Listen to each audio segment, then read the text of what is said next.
Hey man, so we got episode 24. Smitty hit the wrong button, but it's all good. We got episode 24 of the Black Files. You know what I'm saying? It's all good that everybody has admin rights now. This is cool. You know what I mean? I like how everybody, get to do their own thing. You know what I mean? Get to press the buttons and all that. You know what I mean? But listen, you know what I mean? Let me start up that little Black Files music. You know what I mean? You know, and listen, as we are on our 24th episode, you know what I mean? We are marching forward to episode 25. All right. Yes, we will have 25 episodes coming very, very soon. You know what I'm saying? Definitely, y'all, please, you know what I mean? If you want, you know what I mean, support, send us, emails, text, whatever you got, you know what I mean, based on the shows. We definitely want to hear your opinions and your perspectives. All right. You know what I'm saying? And, any type of topics you want us to cover, you know what I mean, definitely hit us up. Um, Now I'm gonna be honest. When y'all hit me on DMs on the weekend, it's very hard for me to get back to you on the weekend. Okay, so if you send me a DM on the weekend and you're not a part of the team, like you're not one of these two people up here, it's gonna take me some time to get to you. Okay, like I'm just gonna be honest. So, please don't be offended. All right, I will get back to you shortly, and I definitely will respond back. But the weekends are just hard. I have family over. You know what I mean? My lady's with me. You know what I'm saying? Sometimes our family come through or whatever. So it's a lot going on during the weekend, man. We're just trying to figure things out. So, um, yeah, man. Um, you know what I mean? With that being said, you know, hit me, like I'm saying, hit me throughout the week. Monday through Friday, Monday through Thursday is perfect. Like literally perfect for me. Um, with that being said, y'all, right? Man, we about to get into the paranormal, to the strange, to the indifferent, right? Y'all know what the Black Files about. Y'all done seen all the episodes, and thank y'all, like I said, for all the followings. We appreciate y'all. You know what I mean? Thank you for making this like the cool show. You know what I'm saying? Out of all the shows, we know that this is the one that is like in like high demand, and y'all always are asking me, when is this show coming back on? And I never tell you because it's for a reason. But but yeah, we know that y'all love watching this, and we love making these shows for you. Me and Lola love making these shows and crafting them and all that. So, um, thank you for making this a great ride for us. And as we go on to episode 25, you know what I mean, which is going to be a great show. In episode 25, we may do something different. In episode 25, we'll probably stream a little bit longer because it's 25 episodes. So we'll probably stream a little bit longer than usual, and we probably may come on a little bit earlier so we can stream longer for y'all and show y'all some love and appreciation. But with that being said, this is episode 24. I got Smitty in the building. I got Lola in the building. What's going on, y'all? What's good? Hey, everything's okay with me. I'm glad to be in the land of the living, and yeah, got major issues, but I'm here with you good people. Just stay away from the soda. Just stay from the soda. You'll be just like we're trying to get Stan off of the McDonald's. Stan, leave that McDonald's alone, okay? If you hear the sound of my voice, Stan, leave the McDonald's alone, Stan. Okay? McDonald's does not love you. But Okay? that's all he has access to. Do not listen to him. He knows how to cook. Okay? And very well. Okay. Oh my god, these cans alone. How are you, Smitty, what's Smitty? going on, bro? Any day that I wake up is another day that I have nothing to complain about. Point blank, period. This is another day to, try to correct what was wrong yesterday and or prepare for the future. So with that being said, you can catch me here. You can catch me a little bit everywhere throughout this network and as well as embrace the grace. And with that being said, I digress. My mic is muted. Rock out. And definitely salute to Grace. We had a great conversation today. You know what I'm saying? So salute to her. Salute to everybody, man. I spoke to this weekend. Chocolate Earth, Vic. You know what I mean? Everybody. And as far as, and I want to lay this out here too. We have two things coming up that are really huge. We have our news show. Excuse me, our daily news show that Evolution is doing. I think it may be. I don't know if she's doing it every day or every other day. But check that out. All right, it's gonna be in the afternoon. I probably won't be a part of that. but it'll just be her doing news segments and just kind of streaming whenever she wants to. Early Is in the that day on tomorrow. this? Is that on this network? Yeah, it'll be on this channel. Okay. So she'll be early on the day. You know what I mean? I think she'll probably start at 2 or 3 Eastern Standard Time. I'm not really sure. I don't know. But she crafting up stuff. She putting stuff together, and she's just gonna go live whenever she wants. And then also big one, man. I know that y'all been wanting, you know, all night type of stream. I've been hearing about this for a minute. I know there's been something y'all been trying to ask on the low, right? It will happen on Friday nights, okay? So we're gonna have a Friday night stream, okay? Please don't ruin this for yourselves, okay? Because if y'all ruin the stream, I will completely not have it ever again. All right? So don't ruin this, okay? Please make this Friday night stream something that y'all can have. I don't want to take it off the network. I want to keep it. But if y'all straight start some old, you know them other shows that be on all night. Y'all try to do some stuff like that on this network, it will get completely taken off. Oh, you mean you mean the after hours brawls? Yeah. You know what I mean? We not doing all that stuff on here. So yeah, so please, it's gonna be a Friday night show hosted, you know what I mean, by Vic the Freeze Music. Salute to my man Vic. You know what I'm saying? You know, we love Vic, you know what I mean? So he gonna be doing the Friday night thing late, all right? You know what I mean? And you know, you'll probably see some of these people up here, you know, because you know they'll probably figure out like who's gonna be on and you know who wanna come through with him and who gonna chop it up and who'll come in. And you'll probably see me here and there, right? I might come in here and there, yeah, right? Mm-hmm. And I might start the show off with him, and then I might dip out, or I might come in late, or whatever. I mean, wake up in the middle of the night and jump on, you know, fall asleep on the panel, who knows? But with that being said, yes, the Friday night late show is coming up, y'all. Okay, you know what I'm saying? Please, definitely, if you got any ideas for Vic, let him know. You got any ideas for me or any other on this panel, let us know. But Friday nights, we will be rocking all night long, all right? You know what I mean? So, yes. But let me take a quick pause for the cause because I got a curriculum coming up. All right? We got my man M3. M3, what's going on? We got Quantum. Twin, what's up, Twin? What's going on? You know what I'm saying? As always, the link is pinned in all of our platforms across the network, all right? Please check us out. If you want to come up, come up. You know what I mean? Including our family in Twitch. Twitch, what's going on? Twitch gang was good. But let me pull up this first video. As always, Lola does not know, nor Smitty does not know when I'm about to pull up. All right? But let me pull up this first video, y'all. Go ahead, Smitty.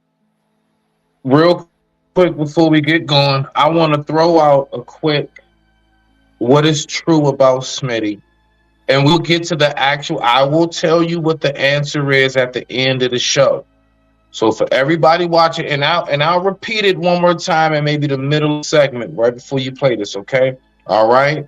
Which is true out of all of these with Smitty in real life, okay? I've been in a space shuttle, okay? I own a telescope. I've been jumped by aliens.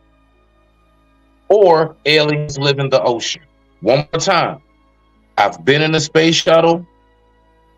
I own a telescope. I've been jumped by aliens. Or aliens live in the ocean. Think about it. We'll get to the answer later. Just a little something for you. Work out so. I like that. I really do like that, Smitty. That's what's up. You know what I mean?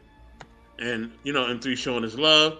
Simon, what's going on? My big bro Simon. Simon, what up? All right? But, yeah, we about to get into this, y'all. So, as always, you know, we like to get into stuff that's a little different, right? Shout out to the OG Trey Ferg, all right? So, this is different. And our content is brought to you by, you know, the homie Woke Dev. Salute to him. You know what I'm saying? Salute. You know what I mean? He definitely, you know, has some interesting stuff that I wanted to touch on. He had a lot of stuff I want to touch on. So, yeah, man. Fair use as always. You know what I mean? To the young homie. You know what I mean? And let me throw up that fair use sign so y'all don't trip. You know what I'm saying? And let's get it going.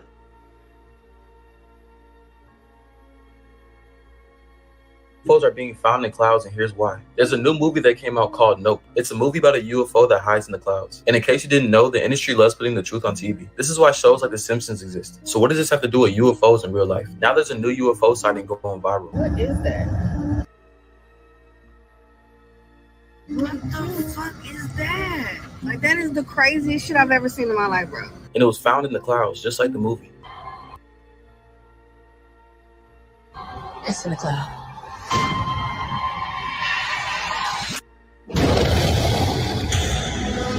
And for those of you that still think that I'm reaching or capping, Universal Pictures, which is the production company behind the movie, commented nope under the video that's going viral with the UFO found in the clouds. And here's more proof in case you need that. They put the truth in our face, so stay open-minded when watching movies. And share this video so that more people know UFOs are being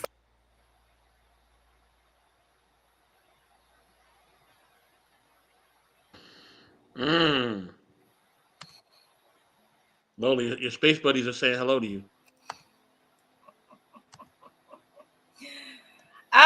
Okay, so I'll go first. I have not seen that clip. This is my first time seeing it. I have seen the movie Nope. I gave it a 7 out of 10. You know, I felt like the story could have been a little deeper. And there were certain aspects of the story that didn't quite fit with the narrative. I think they were just kind of trying to have cool stuff on screen, but it didn't really fit with things. But 7 out of 10.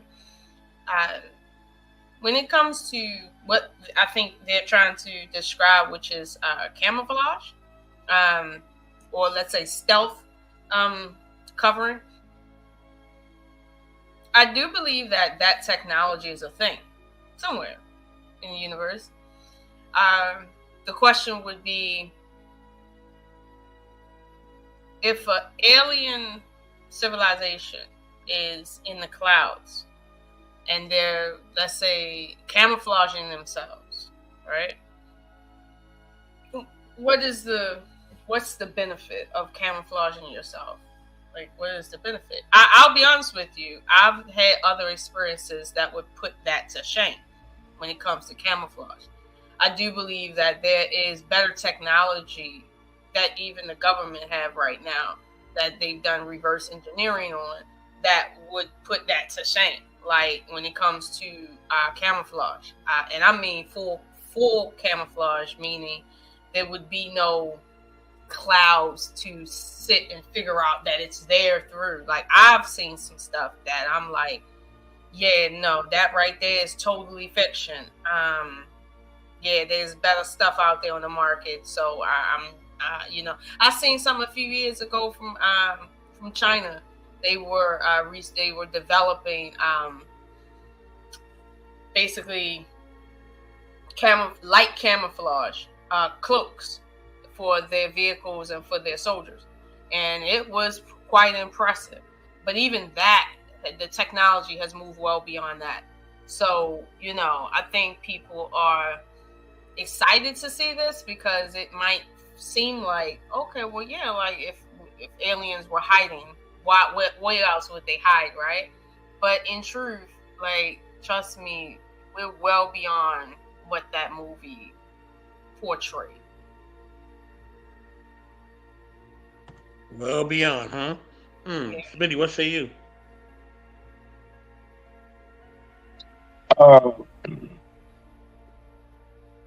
The lovely host here has definitely made some excellent points. I'll tell you this.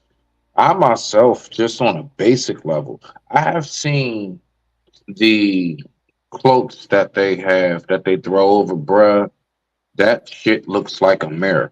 It's like you throwing glass over you or some shit. It's like a blanket. It's a camouflage blanket, and it's bulletproof. It's absolutely out of this world impressive. I will say that. So I do get what you're saying as far as I've seen better shit. Yeah, I've seen that on the ground, just on regular YouTube videos of people demonstrating. Just look that up. I don't know. I think it's like the glass camo blanket or something. You'll see people throwing it over them, and that shit is out of this world how it works. I can't even get it. But now, when it comes to these things in the sky, I will say I also have my skepticism, because you know what I be thinking now. Anybody who knows about aviation, no matter where you are. Just like how police in certain jurisdictions or whatever, they have to a certain degree, stay in contact with dispatch. I find it fascinating how, it keep being these videos of something flying through, where I can tell you right now, let you be a personal private plane owner. You're going to continuously see the parts people don't know. You're going to continuously be on that radio announcing yourself, so you don't get what? Shot down.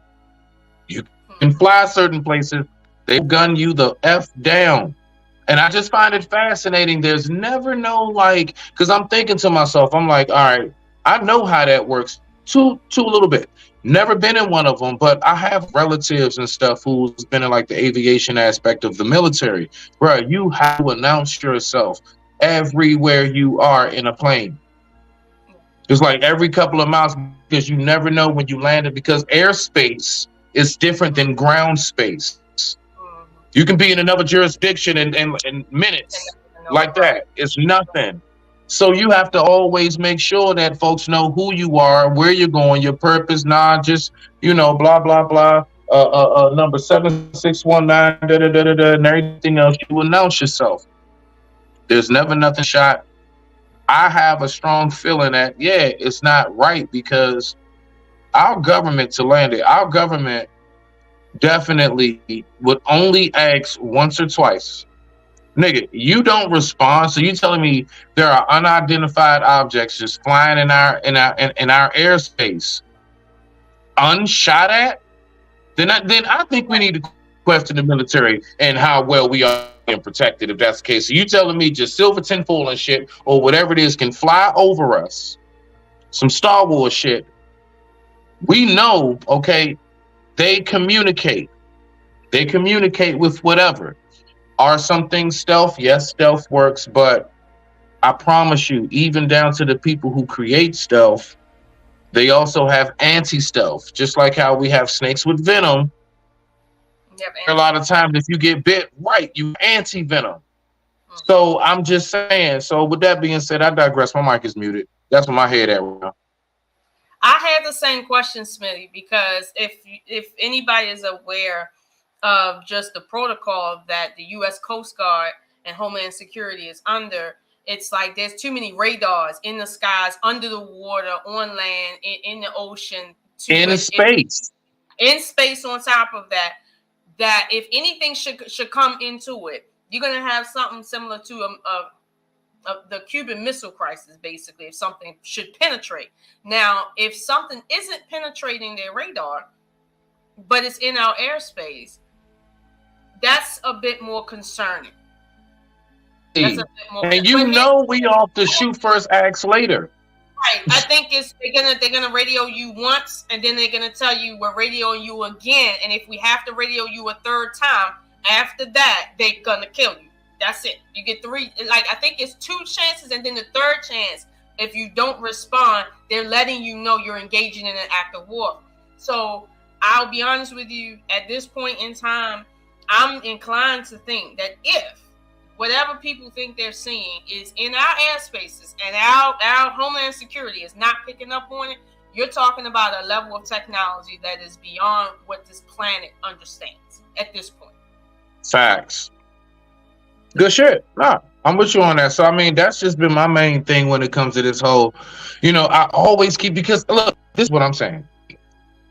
How are our locals able to catch this shit in a truck or something on a highway flying by, but our U.S. governmental highly technological cameras and radars and lasers and all that other shit didn't? How were you able to catch it on your phone before they shot it down? I'm just saying, this is the shit nobody ever asks. Third eye open. I digress. My mic is muted. Rock out, so.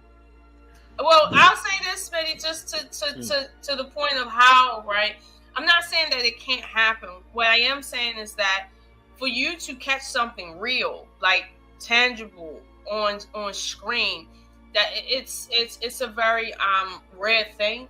But if you do, it's very short-lived, because obviously you're talking about technology that's moving at a pace that we are not comfortable with in terms of just looking at it, let alone capturing it.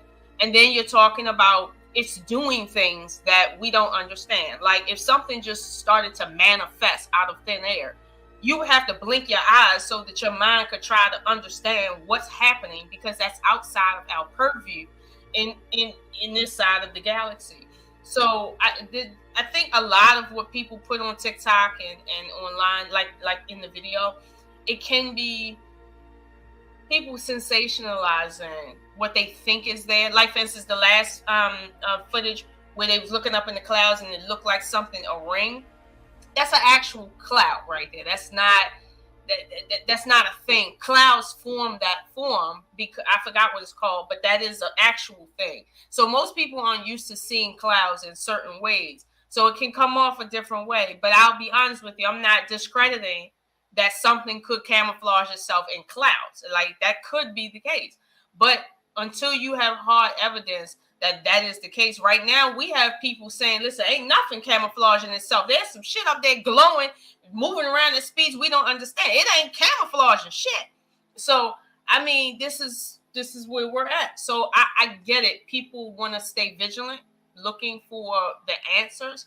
But I think as long as there's some people like ourselves that are not going to jump off, the edge, and we're going to vet this seriously without being fanatics, I think that's a healthy way for society to be. But okay, so Lola, and I'm pretty sure because you are a highly intelligent woman yourself too, as well, right? I do believe, and also I believe a lot of tests are being done to see what the pre-reaction of the masses will be. That's right. We all have heard how they're going to, like, for example, let's just, like, I ain't trying to go too off the subject, but like that whole Antichrist thing. The government does, like, the technology to make a hologram in the sky is real. So it's so tough. It's so difficult when we have so many real places, like little small pockets like this right here. And then we have major things like Frontline News, which is just the fakest shit I think anybody with a half a brain can see. Right? So what I'm getting to is this. The things that we see in the sky, like chemtrails, all these things. I do believe that there is a certain amount of, like, let's just dip the toe in the water and let's just see how they react. Let's just see let's see how they take to it. So I'm gonna be real with you. You know what I do believe the best way to get the government to just throw it out there, believe it or not. Now I know it won't happen because people are too geeked up. They are too geeked up to have that moment. Like, I knew Bigfoot was real. But the fact is this. The best way to get the government to open up the real shit is let's just act like everything they're saying isn't real. The fact is those, ghost hunters, alien chasers, tornado watchers, all of that shit, they know that they have their audience of fanatics. What's that shit? Preppers, preppers, all that shit. All of these things are circled around Armageddon, the end of the day, the Lord coming back, you know what I'm saying? All that type of shit. So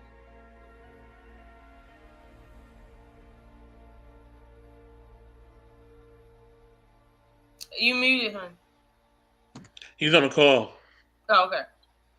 Well, I was gonna say, as far as like the government running test runs on the public, I'm not mad at that because that's how the government creates a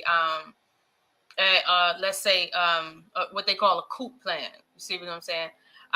Basically, it's just them pretty much running the diagnostics to see where's the holes in the story. If the holes in the story in the story is if we should have an emergency and people respond a certain way, it's that's the only way for them to know how to really respond. So the government doing little test runs on the public, I'm not upset at that. But I'll say this: if the government, like Smitty mentioned, if they go and say, well, everything you're saying is fake or real, if the government entertains the conversation at all, that means that they're going to have to turn over certain documents from certain departments that are deemed classified, and they're going to have to declassify it, because if you're saying something is real or it's not real, like either way, this is going to be a problem.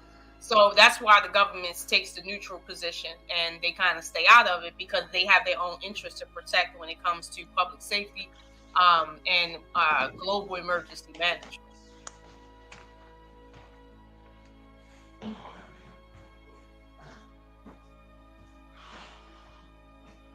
Smitty had to go cook something.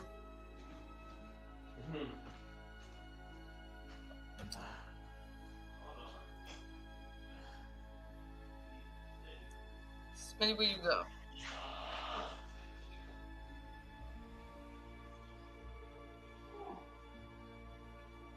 Yeah, I can't hear you, hon. I can't hear you. Okay. Okay. So Smitty's gonna be right back, but like I was saying, I don't have a problem with the government running test runs and whatnot, because that's what I would do if I wanted to pretty much create a safety plan. That's what I would do. I would run a test. You say something, Smitty? No, I can't hear you. Mm-mm. No, we can't hear you, bro.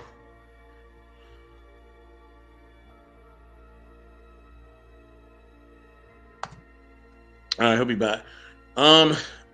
So salute to Embrace the Grace. Grace, I see you in the building. What's going on, family? What's up? But our brother, Great Pill, had a question for us. What was his question? So his question is on the panel: is anyone on the panel a flat earther? Yes or no? I told you. My answer was I'm not really sure. I don't know if the earth is flat or round. I think it may be a combination of both. You know what I'm saying? So I really don't know. But yeah, I'll let Lola, answer that one. You know what I mean? As I get the next video tuned up and ready. Thank you, Great Pill, for asking such a non-related question. Trying to derail us. I got you. Okay. While you're at work and can't come up here. But no, I wouldn't classify myself as a flat earther. Like I've seen flat earthers and it's quite religious. I'm gonna be honest with you. There's some people that talk about the earth being flat.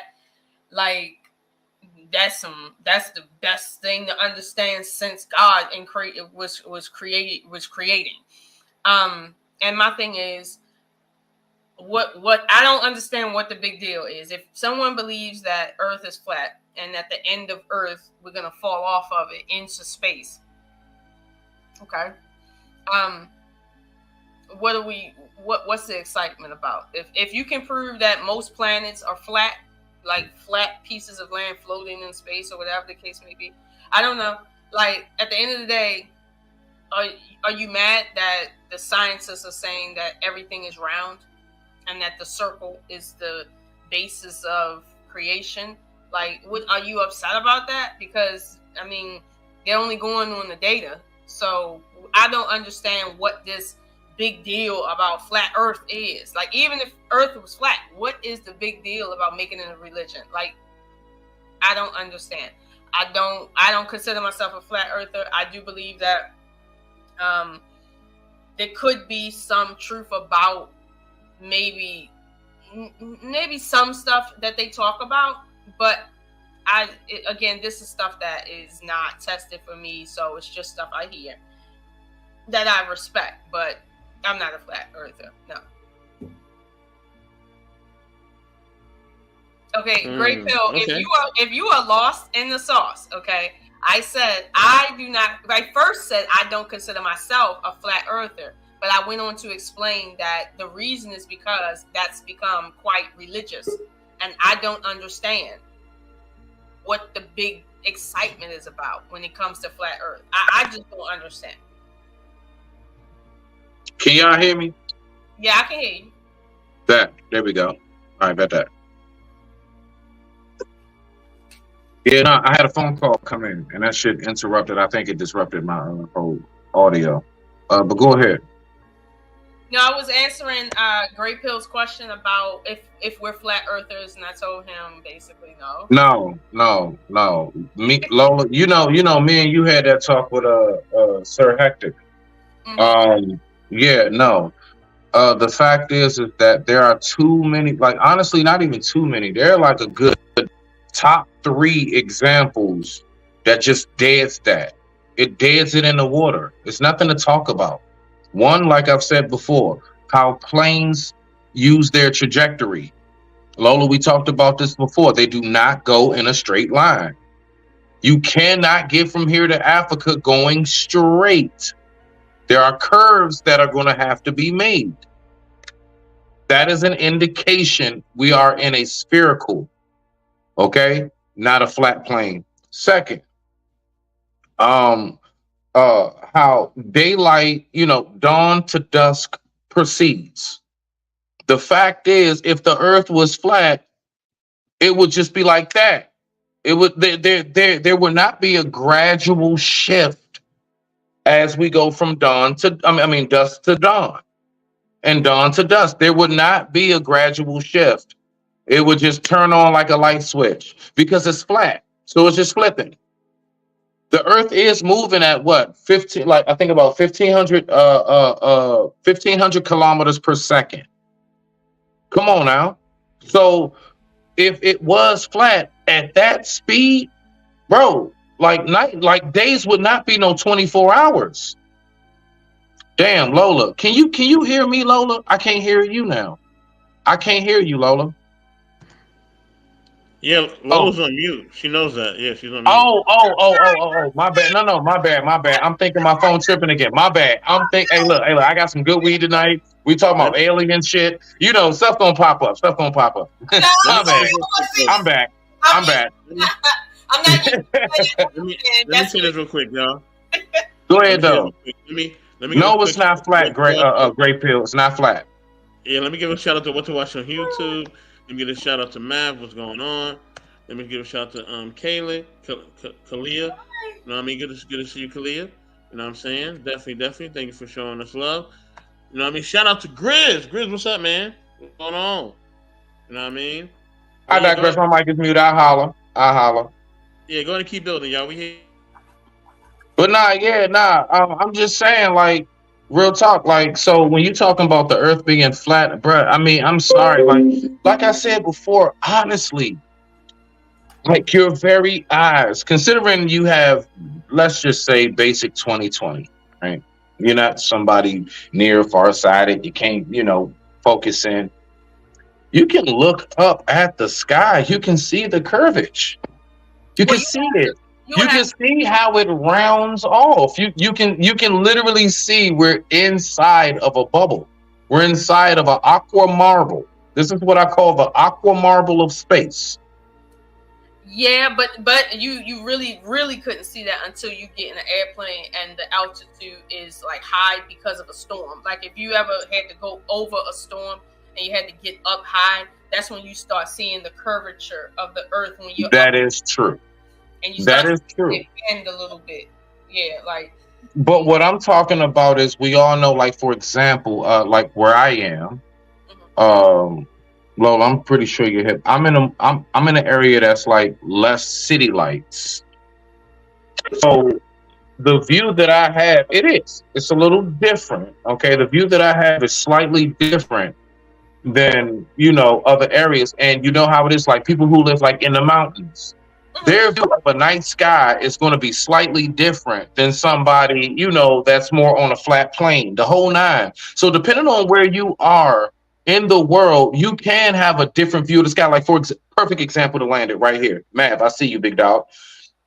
Go to certain places like in the Middle East, Africa, look at the sunset. That thing looked like it's right there. You could touch it. How huge and how close the sun looks when you're on a certain part of the equator is beyond this world. Yeah. You know what I'm saying? As opposed to here, that shit always, I don't care, even high noon. It's real bright, but it don't never look like it's a huge Yeah, huge ball. a huge grapefruit in your face. You know what I'm saying? And So I I digress. My mic is muted. Go I ahead, think- Lola. Then we'll get to you after Lola, Mav. think you make Mav after Lola. Sorry. I think you make the great point because you got to realize that if Earth is curved, those that live at the equator are closer to the sun versus not. So if there is a difference in the view, it's because it can't be flat. Like, and however you want to explain it, it can't be flat if there's a different view depending on exactly where that equator line is. So, but that goes to my point. I don't understand the religious spirit around this whole subject matter. I don't understand that. I'm not that much of a conspiracy theorist, but I don't understand. And I mean, I don't like to take too much time on that subject because, again, I'm not trying to knock nobody's belief. If it makes them feel good, I'm okay. But it seems a little cultish. Coming from Well, like Soap said, Lola, dumping a liquid bag of Domino sugar and lard in your mouth makes some people happy, like yourself, as he would say. But does that mean it's good for you? Facts. I just had to throw that in there. Go ahead, Mav. I'm on the show. I got you. Yeah, go ahead. I'm right here. Oh, it's not. Hello? I can hear you. Hello? Can you hear me? I can hear Okay. you. Oh yeah. So I'm actually like trained as a physicist. Like we are the ones who prove these sorts of things, and like we didn't need telescopes, and we didn't need planes, and we didn't need any of these things to prove that the Earth is not flat. That Earth was actually first proven that it was not flat by the ancient Greeks. I forget the guy's name. I think it starts with an E. But the test that he did was if the Earth is flat, then it doesn't have a radius. And so if I put a stick in the ground, the angle of the shadow will be the same at the same place at the same time anywhere you put it. And so he took the angle of he put the stick in the ground, and he took that and Oh, Mav, you're Borging. Start over a little bit. Hello? Can There hear me? you go. Yeah. You're better now. Go ahead. Go back just a little bit. Put the stick in the ground and what? So he put the stick in the ground, and he took the angle of it, right? Of the angle of the shadow. Then he went to a city like 300 kilometers to the east or whatnot. And if the Earth was flat, then the angle would be the same. But he took it, and the angle was at the same time of day, at high noon, and the angle was not the same. And the reason the angle was not the same is because it wasn't a straight line that he was traversing. It was the arc of a curve.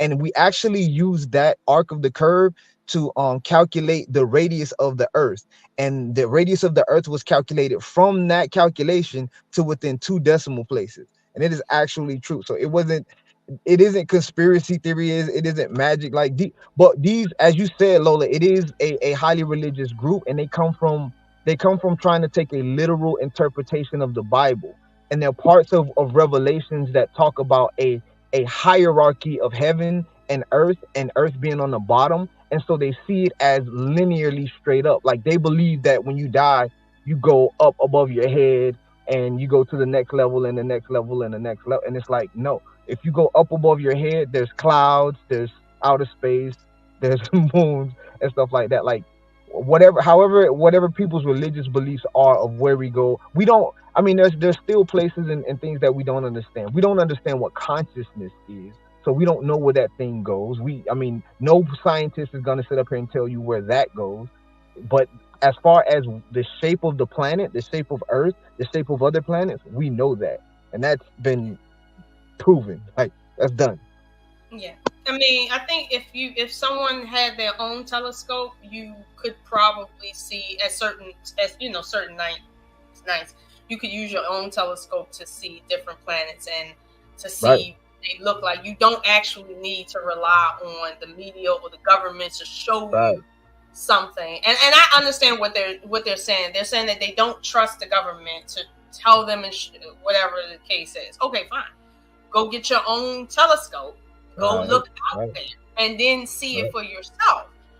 So this is again why I feel like it's very religious, and this is what turns me so off about it. It's just the religiosity of it all. But yeah, Mr. Best, you had something to say about that before you move forward? You there, Mr. Best? So Yes, I am here. I'm here. Sorry about that. I'm heating up some food. Let me my man Ron Mack on here. Salute, Ron Mack. Definitely not surprised. Not surprised. Like I said. Salute. You know what I mean? So let me give a quick pause for the cause real quick. Let me shout out my sister Ramadan. What's going on? You know what I mean? I like how Grey Pill is mixing it up in the chat. All right. He said, "Who is they, sir?" So I'm guessing he's asking Matt who is they. So Maverick, don't pay him no mind. Don't pay him no mind. I never said they. I never said they. They is a pronoun. I'm not in the pronouns. I'm in the proper nouns. Don't pay him no mind. Don't pay Grey Pill no mind. Mav, real quick, you have a YouTube channel? I do, but I don't be doing nothing with it. It's a little bit on there, but it's Maverick period. It's Maverick period, not the symbol Maverick period. I should put it on my thing. Yeah. Put your info in the back chat. We're gonna discuss some business. Put your info in the back chat. You know what I mean? Because I definitely gotta have you do some stuff with me, dog. Definitely. But yeah, brother, Ron Mack, man, definitely build on what you heard, and I'm gonna get to this next video. Go ahead, do y'all thing. Go to the next video. I'm about to roll up. Yeah, fuck that shit, nigga. Drop some of the link to that music in the description, nigga. Yeah, real shit. Drop some of that fire, brody. I support mine. Rock out. You know I got you, Smitty, man. You already know. Grizz, we talking about a little bit of everything, Grizz, but we about to hit another video, and we about to talk about something completely different. All right, but we was talking about aliens, and you know what we do, Grizz. You watched the Black Files plenty of times, so you know how we get it. But yeah, this next video, man, fair use always, brought to you by my man Woke Dev. You feel what I'm saying? You know what I mean? So here we go. Hold on 1 second. Let me pull up that video.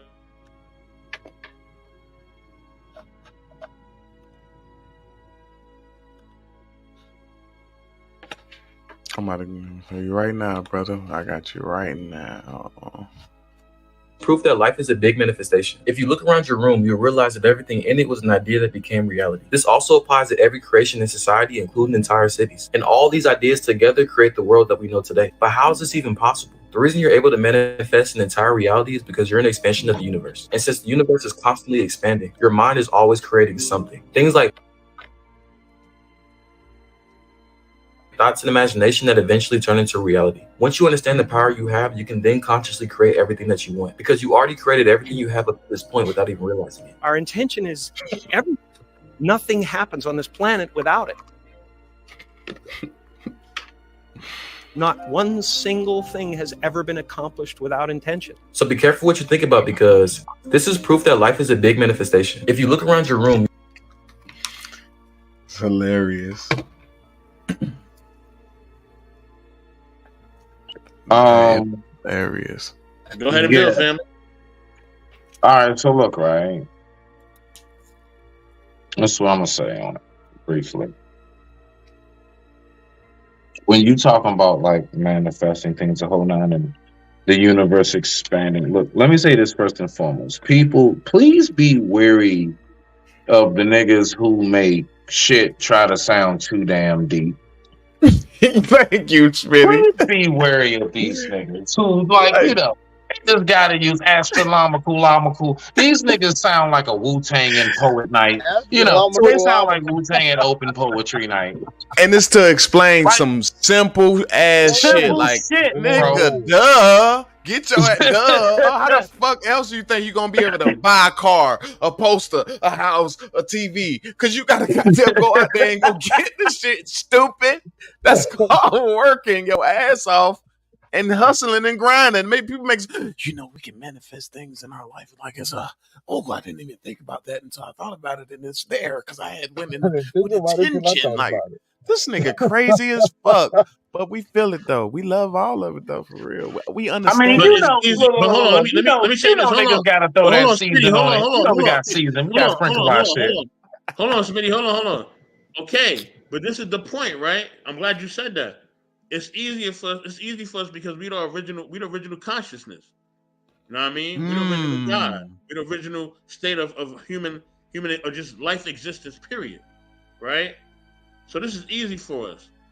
You know what I mean? If you go through the pyramids, you go through anything else, we are the manifestation of just anything that has existed. So it's not hard for us to literally point that out easily. You know what I mean? But if you're not from, you know what I mean, our tribe, and you one of them other folks, yeah, it may be kind of indifferent for you. You may not understand the lingo or the vernacular. So you're saying we come from that? We are the original tribe of wisdom, correct? Exactly. I agree. No disagreement. So guess what? Part of wisdom, that means that then we should be the founders of sometimes, nigga, less is more. Okay? I'm just saying. Hold on, you even said them other folks be out of control and doing weird stuff. You said that one time on the show, and you allowed me to end the show real quick. No. Agreed. I stand on that.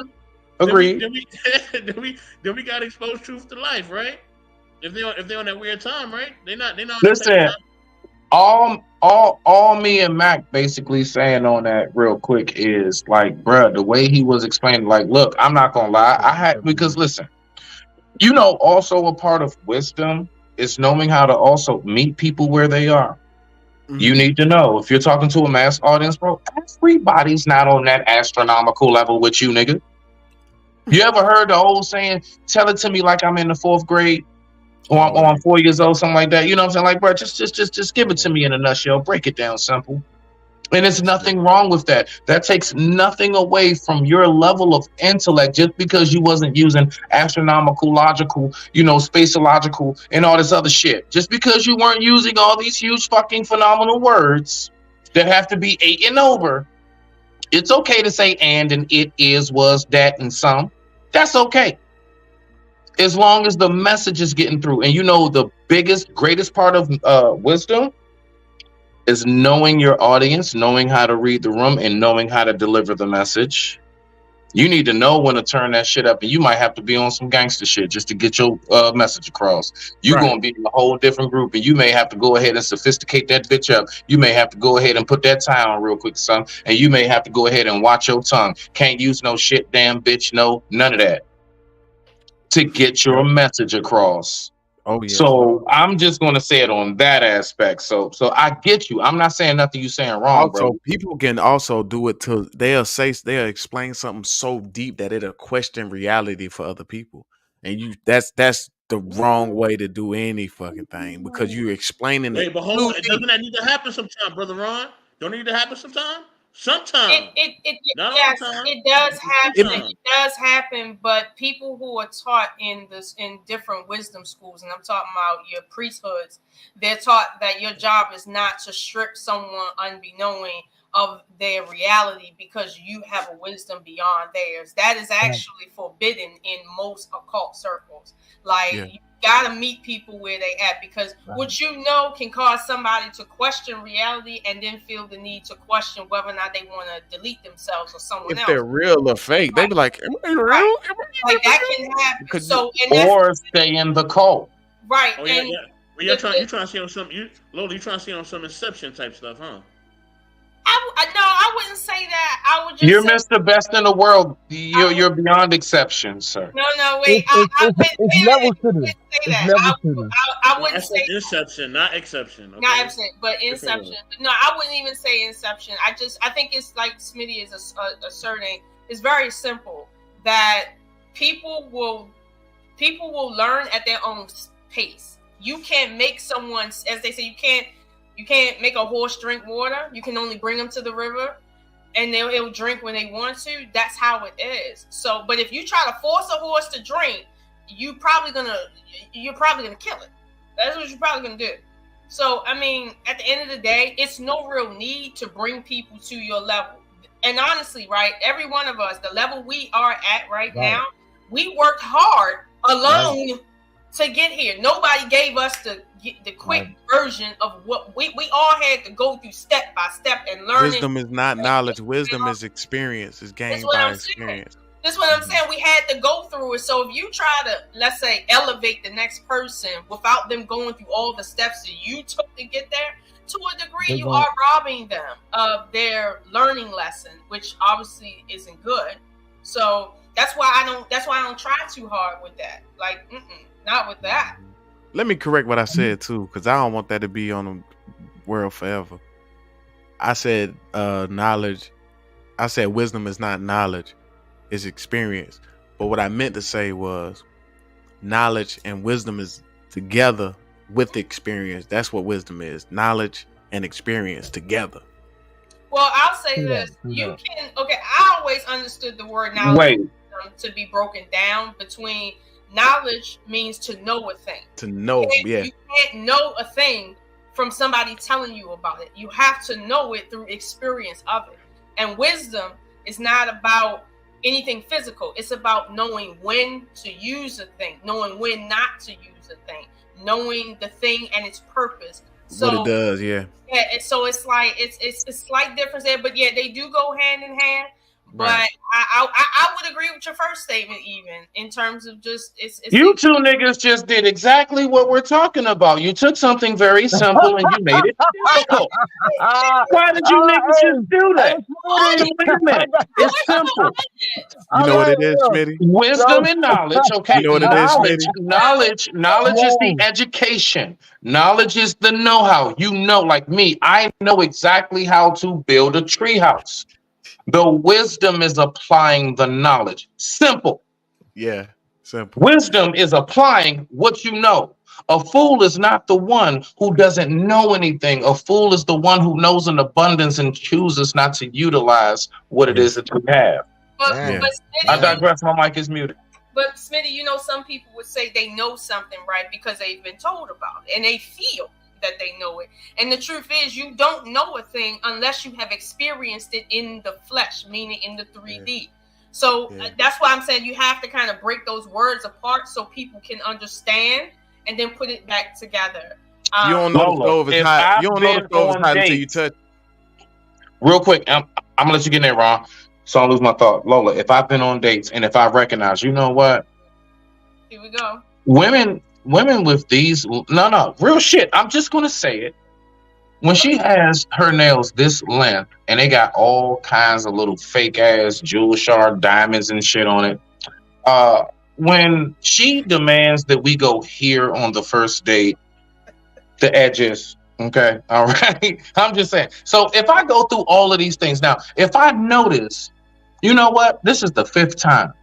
I see the edges, I see the nails, I see the makeup, I see oh shit. Okay, green tracks, neon green tracks. Okay. Now, when I get to saying, I've learned my knowledge, I have the knowledge now. They're going to ask for a bunch of shit and they're going to give damn near nothing in return. This is not a woman I can have depth conversation with. This is not a woman I can expect to support whatever it is that I got going on and the purpose that I'm chasing. Nothing. It's all about what can you do for me? That's it. Once you can't do nothing for me, I'm gone. Is it not applying wisdom to then look on number 6 and be like, nah, no thank you, man. You just did the same thing too, Smitty. I'm applying. It's discernment. Thank you. Thank you. We high, nigga. Rock out. Nah, rock out, Ron. You got it. You know what? No, I'm not debating y'all on that. I see. I'm not getting caught up, Mr. Best. You got to take it away. I'm not getting caught up with that. They trying to spook me. This is what I was trying to say too, though. It's okay for a woman to get dressed up and do all that fancy dancy stuff at times for occasions. You know, might even throw some tracks, maybe. You know, might throw some green. It might be a themed situation. I think that's cool when you do it tastefully in that way. You can do whatever you want for real. It's beautiful, but just do it tastefully. Everything. I think what it was about was like that it's levels to this thing, and like if you on a certain level, like and like you were saying earlier, if you on a higher level, like not like one level above, not like a 10th grader to a 9th grader, right? But if like a 12th grader try to explain some stuff from 12th grade to a 3rd grader, like that's just it's either gonna go over their head or it's gonna blow their head up, and they just gonna be like completely out Yeah. of it, like it can even demotivate people. And this is why Yeah. it's levels to education. They want you to go step by step by step, because if I drop integral calculus on you in 3rd grade, you're gonna be like, I don't ever want to do math, I don't ever want to look at this. If I throw that on you at that level, so whatever level you at, you have to Or you might gravitate to it. true Might be indeed, you might become fascinated with it. true indeed. You just But got to know who you teaching. Right. And this is why even topics such as math, they have age specific or age relevant, ways to explain these things. And so, but as you gather those skills and whatnot, you can get to it. Eventually you get to it. But even like, I mean, talk about fiends and dope heads, like a dope head that's been doing like mountains for years, they ain't gonna have the same tolerance as somebody who just took their first bump yesterday. It's levels to everything in life, everything. So that's my take. Well, one thing. Hold on. Okay, so let me take care of this. Wait a minute. Hold on. You already know why that's sitting there. You already know why. So Nah, because that's personal. use Listen, wisdom. Use wisdom. I am, but listen. Okay, so anybody who's been to your channel, Tika, would know that. Okay, all right, that wig right there, that's a character. That's one of the main characters. Okay, cool. You sure? And Bubbles is an awesome character. But the thing is this: there are a lot of people, when you pop up on the panel, they're not going to know that blue wig is one of your characters on your show. They wouldn't know that. You see? So all I'm saying is, with what you're saying right here, that's a stereotype. No, things are only a stereotype when the stereotype is lived up to. I digress. My mic is muted. Okay. Don't let's not go into that because that's a sensitive. Okay, Mr. Bassett, what's your next? Ain't nothing sensitive. I said what I said, and that's the fuck it. Go ahead, bro. Yeah, she might even come up here on that one, man. So the Dragonfly. She might, and if she do, I'ma run. That's okay. I'm quitting. You don't know, baby D. You don't know, baby D. You don't know, baby D. All of that. Listen here, I got it fresh out the commissary. All right, we're gonna go to the next video, y'all. Let's see where our brother Woke Dem takes us.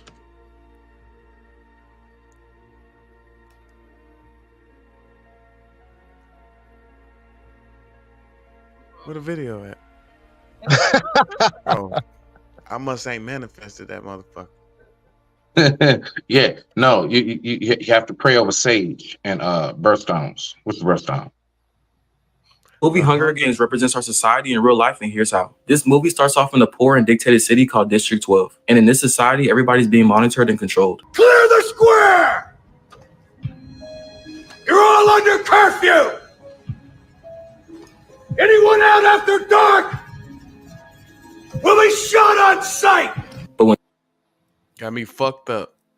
Katniss actually makes it to the arena, it gets even deeper. She gets placed inside of a dome that's controlled by powerful people. And this is where she's forced to survive at. Now, the people that's controlling this arena is able to do things like change the weather and add anything they want to it. They literally have full control over everything. Now, doesn't that sound a little familiar? The same people that controls everything that happens in this arena are similar to the people that control everything that happens in real life. And to everybody that thinks that we live inside of a dome, now I'm not saying that we do, but check this scene out.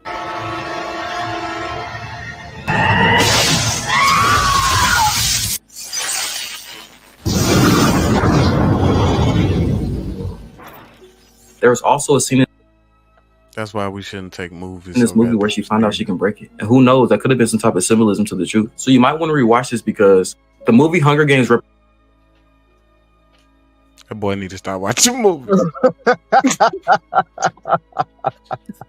Nah, look. me say this real quick. Let me say this real quick to that, Man, right? 90s movies would have been a trip for him, man. Gremlins, I'm talking Chucky.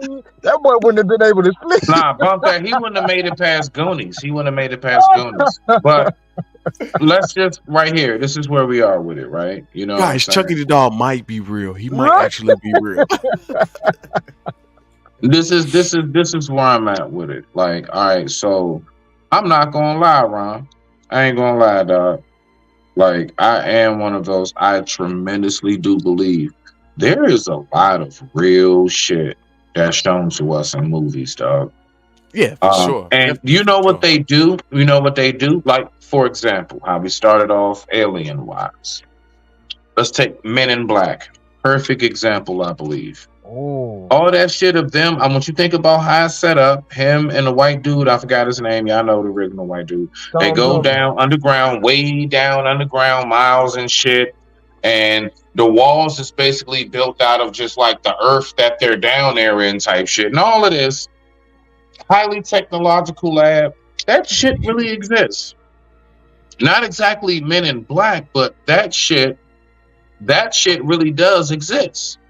See, that's why. You see what I'm saying? So I'm just saying, I do believe, to land it, I do believe there are a lot of real deal hints of things that are really taking, events that are really going to happen, a whole nine. Because just like how you was saying with the women, their weather controllers know that's a real thing. Like, they can make it rain over your city if they want to right now. They can make it snow. They like it, like this technology is real right now, just as real as the watch that can let you receive a text and or answer a phone call, which once upon a time, this shit was only in the high tech shows, like James Bond or something, or some kind of, cartoon.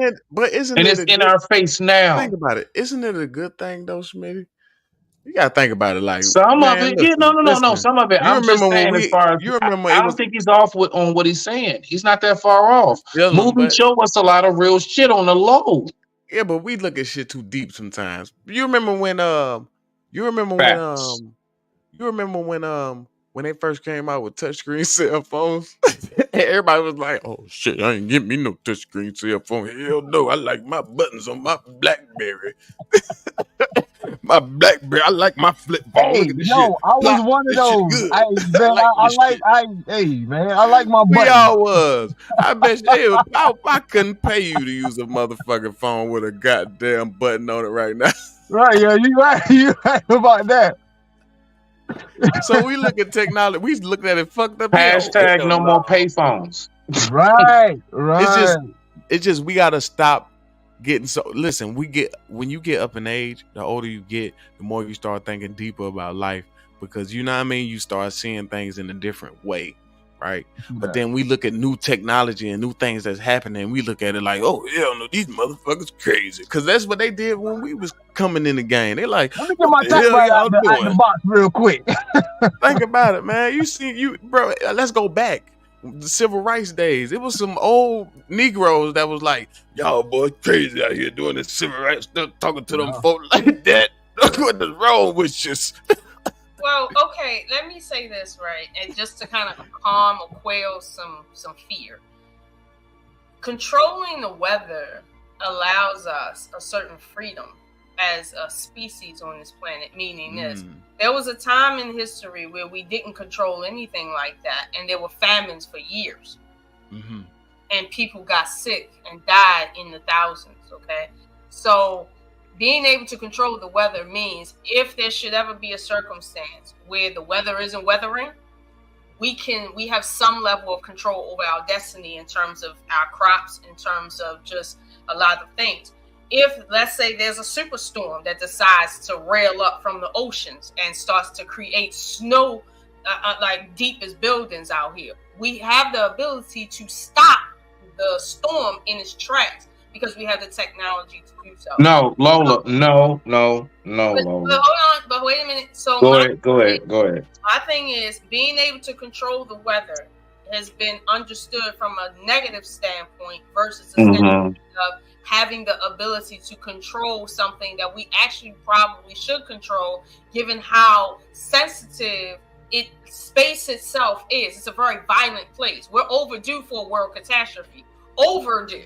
So right now, every bit of technology we have should be going into protecting the Earth's atmosphere and protecting our homeostasis in terms of the weather, because right now the Sahara Desert is expanding exponentially and crops are failing, and that's driving people further and further into the Congo. And you see what's happening there. So Lola, look, you didn't say it exactly what I was going to allude to on that. So when you say, okay, yeah, that is a benefit, I'm not gonna lie. I would much rather, me personally, I would much rather cross my fingers on Mother Nature as a farmer for that rain for our land, as opposed to knowing if the government wants to shut us the fuck down because we're protesting on our goods, oh yeah, they can keep us from getting that rain. So when you say that, I mean, honestly, that's the first thing I think of. I believe the control of the weather, because think about it. They think so much larger. We looking at that one tomato or that one patch of cherries or apples in that grocery store, that one produce aisle. They're looking at the world and what that produce aisle produces. And I'm telling you, like, they real deal. Who's this? I got you, Brody. All right, welcome, brother Allen. But nah, real shit though. So all I'm saying, to land it real quick, I don't like that. I would rather take my chances with Mother Nature and whether we get the rainfall or not, as opposed to, you know, we can make it snow in Cali, and we can make it, you know what I'm saying, rain in Southern California or some shit. I don't know. I got a hard time with that shit. I got a hard time with that shit. Never rain in Southern California. Come on now. It can with the government in 2024. I digress. My mic is muted. Right. Can I say what? So, Smitty, hold on, Maverick. Smitty, what you got to understand when you use wisdom is that with everything, there's a dual face. You don't have a technology without having a drawback to having it. You can't have your cake and eat it too. For instance, if that volcano out west... It's my cake, Lola. Who's supposed to eat it? It'll go to waste if I don't. I'm sorry. I don't like that saying, but I got you. My bad. I'm sorry, Lola. Finish what you were saying. Go ahead, finish what you were saying, Smith. No, we're not going to do that, Lola. You got it. I'm sorry, Lola. No, you go ahead and get it up. I'm sorry, Lola. You got it, Lola. No, you sure? You sure? I'm very much so. 100%. 100%.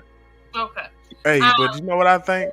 That volcano, what I was gonna say is that volcano out west erupts, and it has been showing signs that it's gonna erupt. Do you understand that there will be no sunlight here because there will be a major storm over this entire continent? And if we don't have the technology to clear that storm, we won't be eating anything according to Mother Nature. Mother Nature does not care about you, literally. It doesn't love you.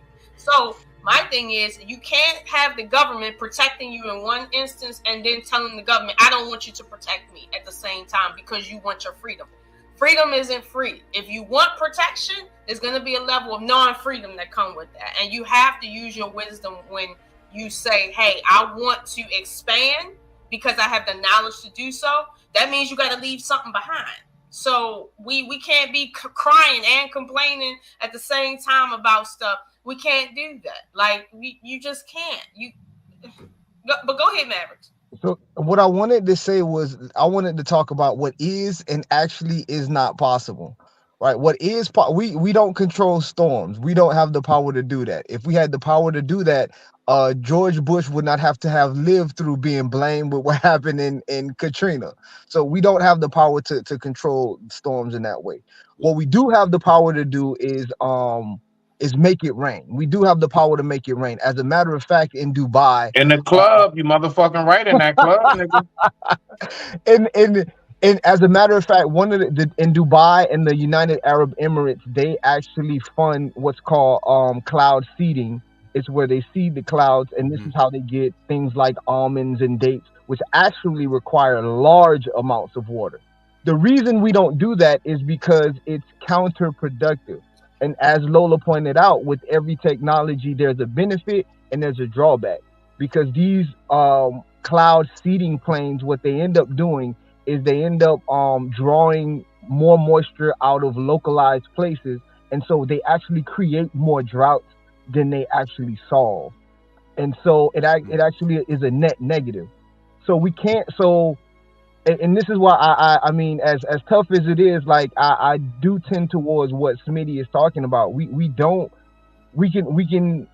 when human beings get involved with playing with nature, when we start playing God, things don't never end up well, because we don't have actually the power to do these things.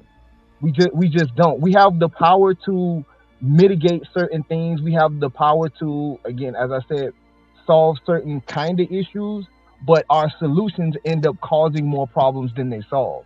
Right?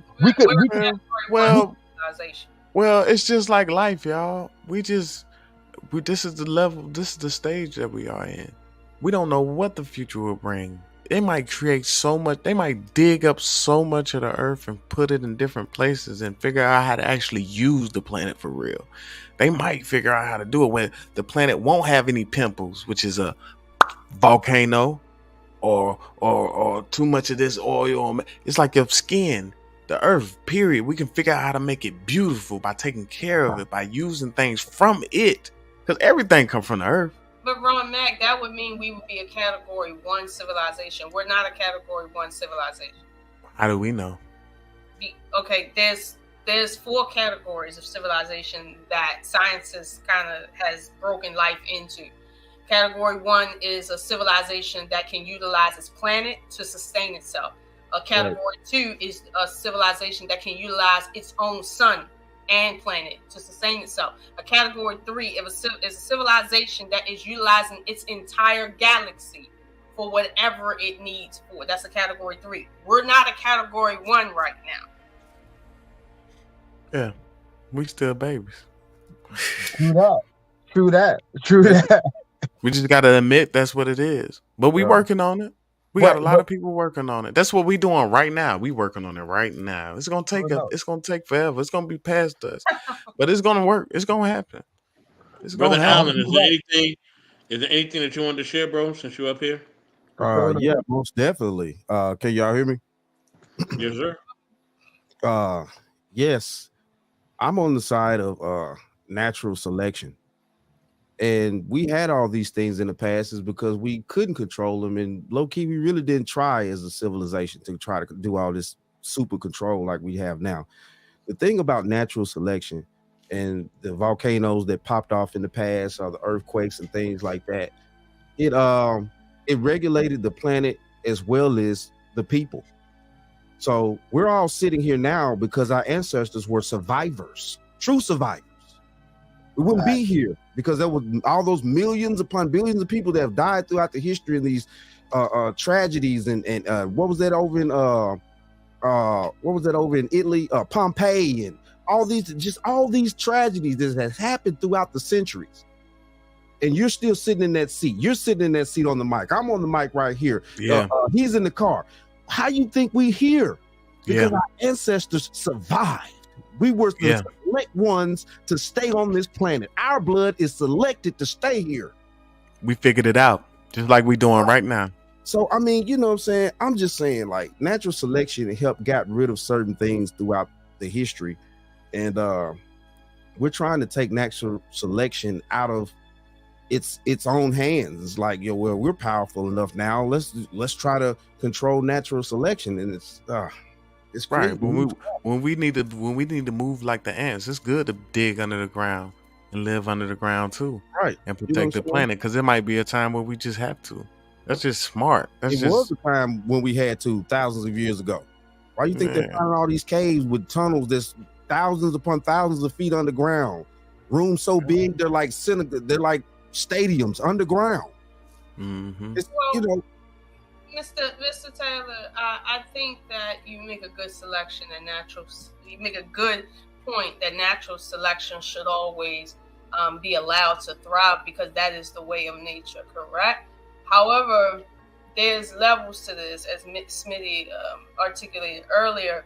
Hospitals, for instance, are combating every single moment natural selection. Your car, those airbags in your car is combating natural selection. Yeah, I definitely agree with you. When you take Tylenol, that's combating natural selection. When your wife goes to the hospital and they give her medications to help ease her labor pain instead of letting her die in labor, which is what 1 in every 3 women should do, that is called controlling natural selection. We can't say we want to live and then say, well, we want nature to just do what it do sometimes, which is clearing our house. It's like we got to get on one side of this argument and kind of stay there. And my thing is, natural selection is always going to be in our faces. Like it's always going to be there. We're not really going to stomp that out.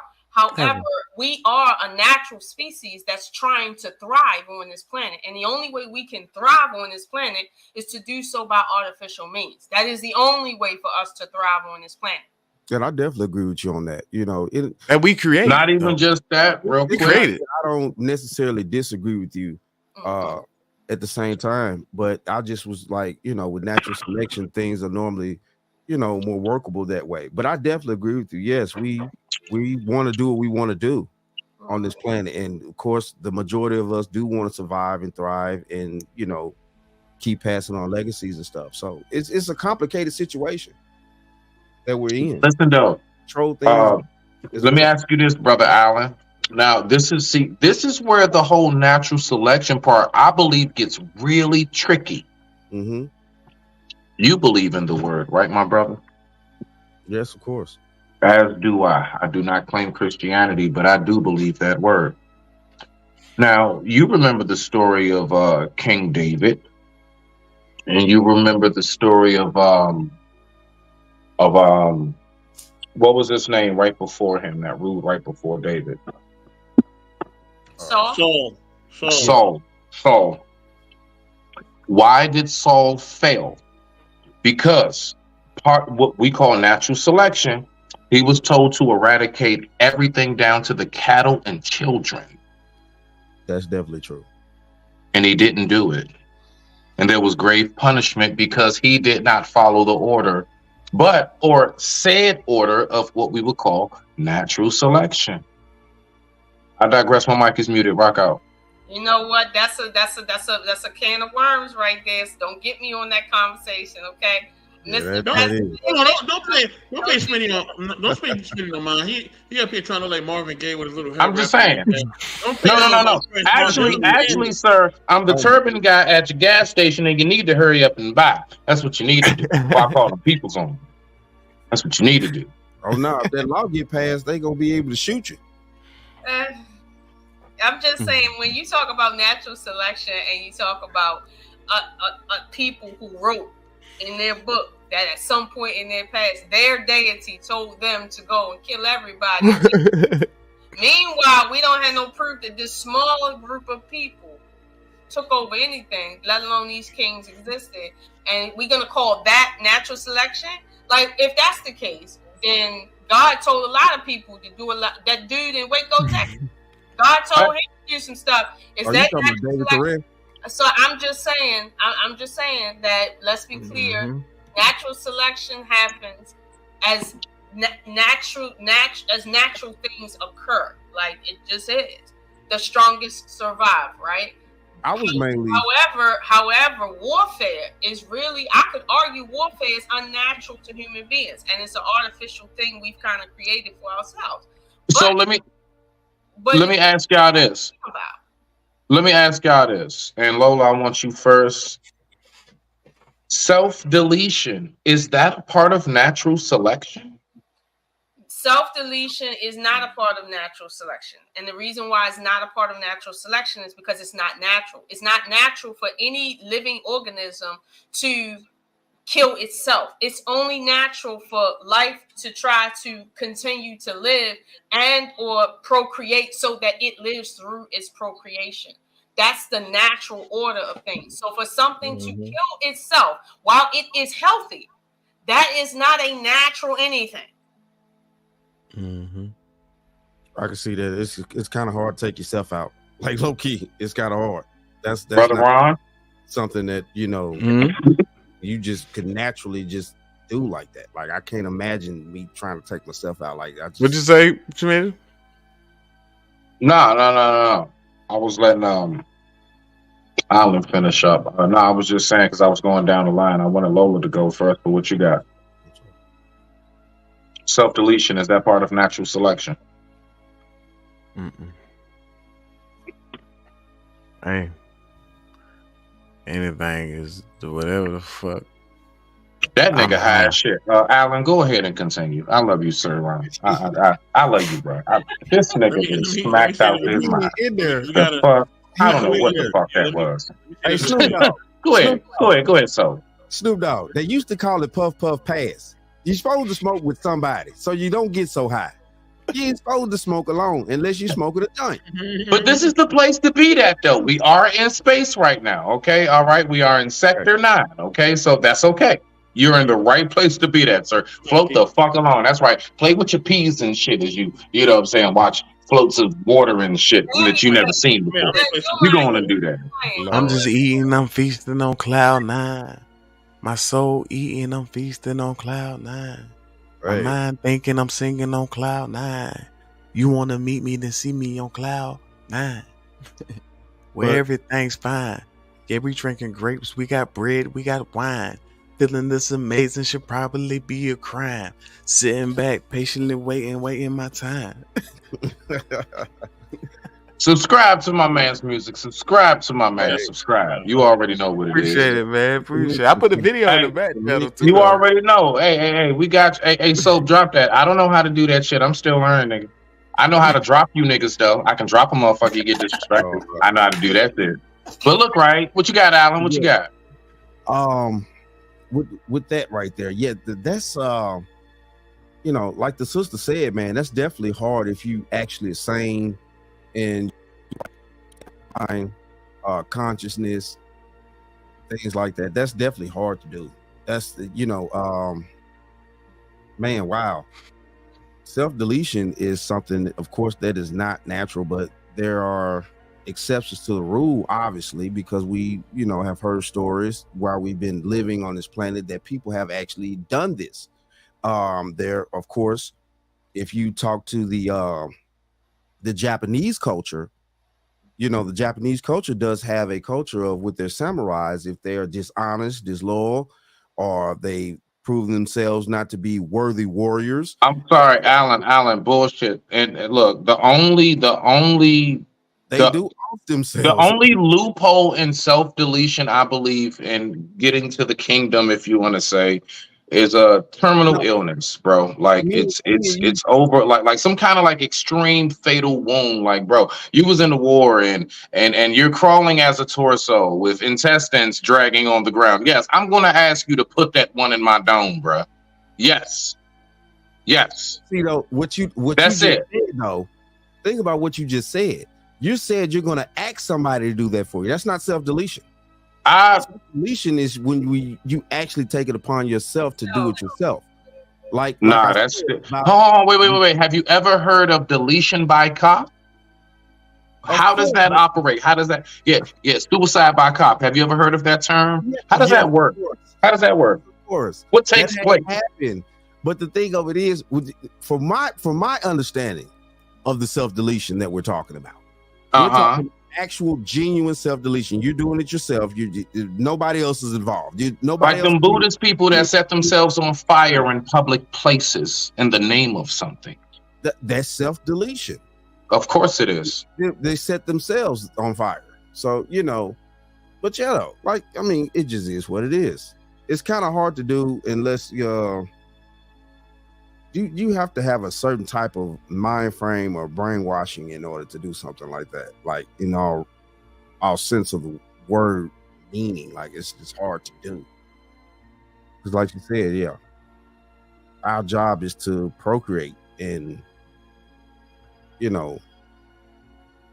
Okay, so hold on.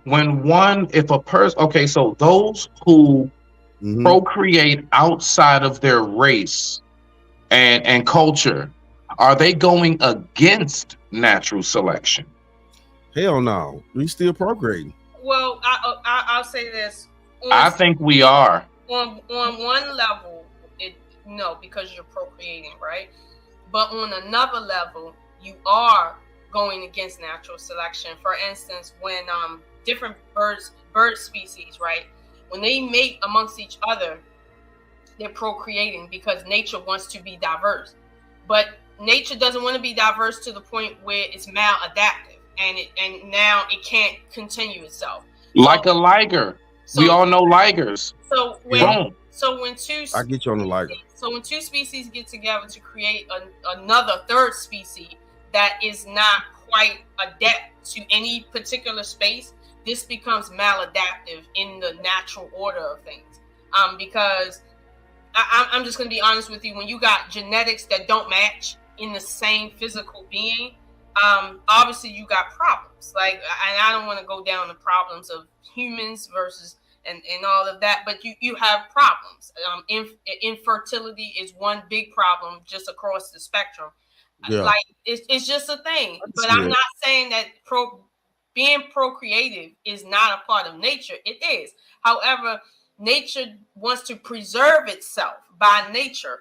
So you're not preserving yourself when you essentially create things that nature didn't want created.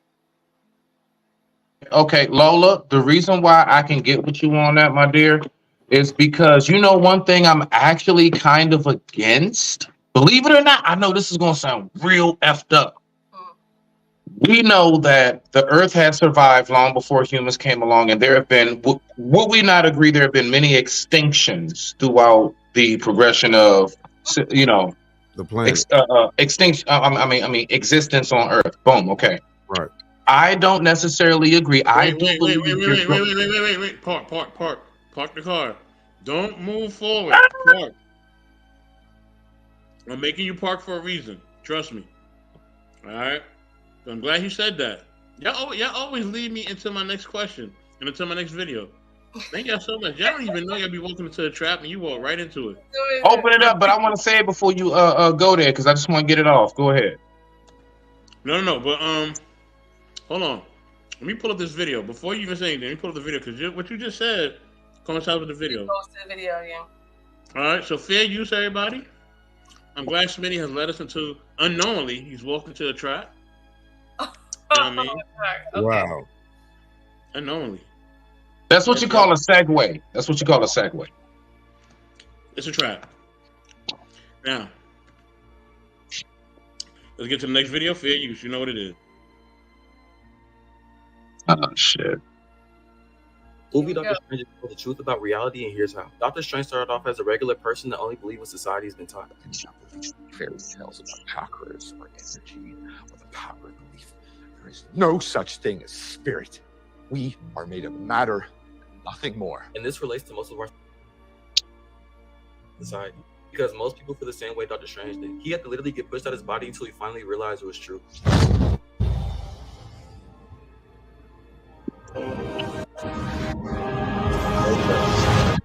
What did you just do to me? I pushed your ass form out of your physical. But even after that, he still couldn't let go of everything he's been taught. And this is how he got forced to learn the truth about reality. Open your eyes. You think you know how the world works? You think that this material universe is all there is?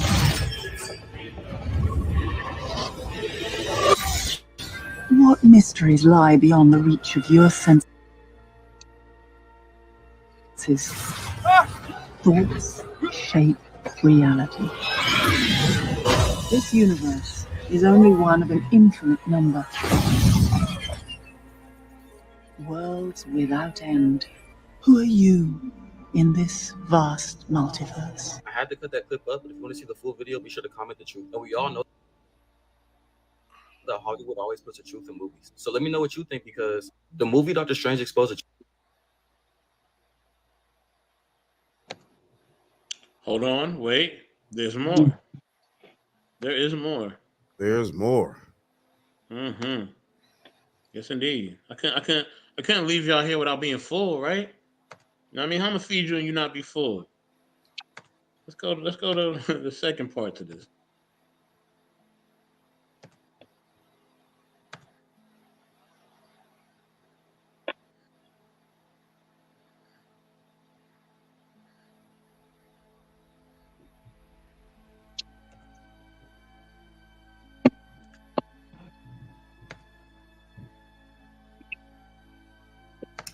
I gotta keep in mind what all happened in the first one, so I'm gonna lose my train of thought. Mm-hmm. What you sipping on over there, young lady? Because you sure doing a lot of sipping. I'm celebrating Lent this year, and I'm sipping lemonade because I gave up Coca-Cola for Lent. Okay. Your eyes. You think you know how the world works? You think that this material universe is all there is?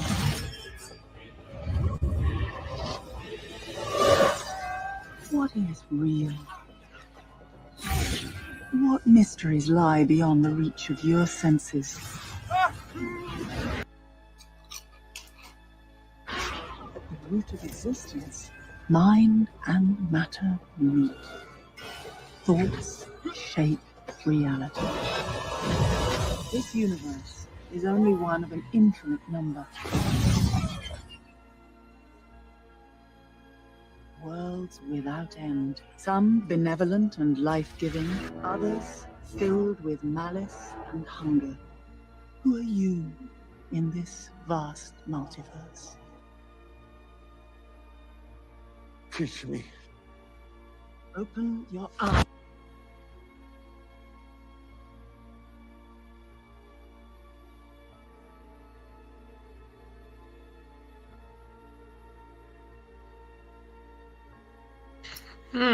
Thank you, Smitty. I appreciate you. I really do.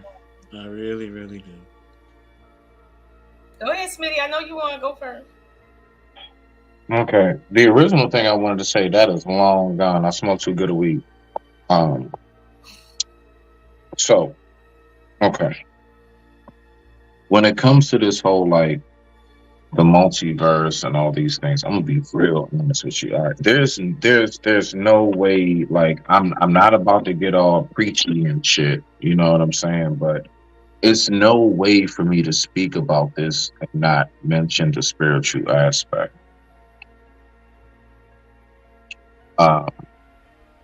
What this is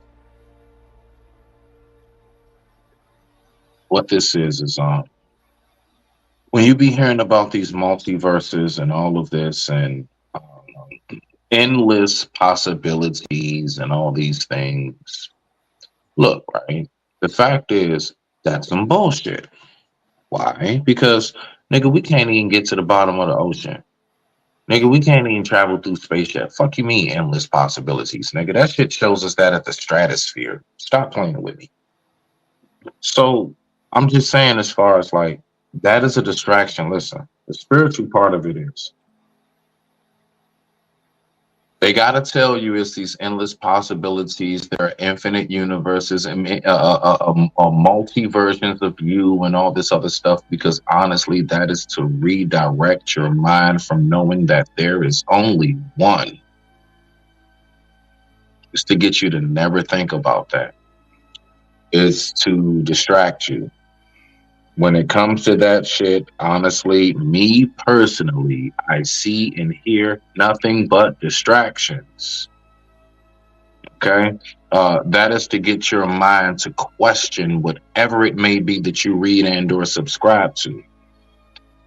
They get the little London, UK sounding bitch to get up on there and shit. She's sounding all super extra intelligent and genius. Like, cause there's something about that London accent. They won't get a motherfucker up there sounding like they from motherfucker, you know what I'm saying? Nigeria and shit.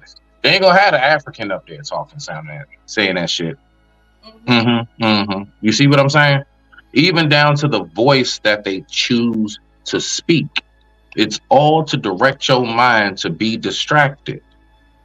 We want you to question, look, if we cannot take you totally away from your faith, we're going to at least try our best to come in and shake the room up.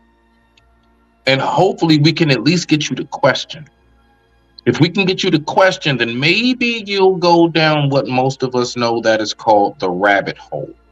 Now, once we get you down the rabbit hole, that's it. Now you're in the world of infinite possibilities because you have discarded everything that you knew that actually kept you on solid ground. So I'm going to be real with you. I'm real careful with that type of shit. They throw it in real smooth. They throw multiverse. They throw it into places like Marvel and everywhere that we know that our kids will look at, us as older adults who is into those type of things. And I'll be really thinking about that shit, because I'm gonna tell you right now, as a comic book fiend fanatic, I got shit right back here right now. DC and Marvel. There was no real talk about a multiverse long ago. This is a new thing. Ever since, like, what was that? The Marvel with Thanos and all of that, the Endgame and all of that. You know, around that realm-ish time. I'll say within the last like 8 to 10 years of that. No, but now it was just the X-Men. That was it. Niggas died. Wasn't a whole bunch coming back and all this other shit. So I'm just saying, like, these things that I hear to land it is more than anything distractions. They don't want you to really hone in and focus on. Plus, even if it's not, let's take the ones who are not religious and or spiritual. They want to distract you from ever really honing and focusing on what your true potential could be. Look, the more you're focused on this, and that, and everything else, what we say, don't put too much on your plate. Why? Because you won't finish it. But I digress. My mic is muted. Rock out. Okay. Okay, so I'll say this. I think you're being a little harsh, and I don't think you're being fair. Smitty. What else am I? Oh my God. Okay, so let me say this. When you say that you want to speak to it from a spiritual perspective, that is just as highly controversial as this movie and this multiverse is. It's just both of them are things that take and stretch and bend the mind and reality that we know of. Okay, I'm being careful right now. So you can't put what you're thinking and believing in terms of spirituality over that, because it's just a different belief, honestly, at this point. But some people would say they could prove one or both, whatever the case may be. So that is where I would say, yeah, you're gonna have to reel that one back in. However, to move it forward, when the lady said endless possibilities, I think you may have took that to be something that she wasn't really trying to say. For instance, Doctor Strange came to her lair looking for a miracle. He was a doctor. He came there looking for a miracle. So that little stunt that he pulled, talking about this is only this and this, why are you there, sir?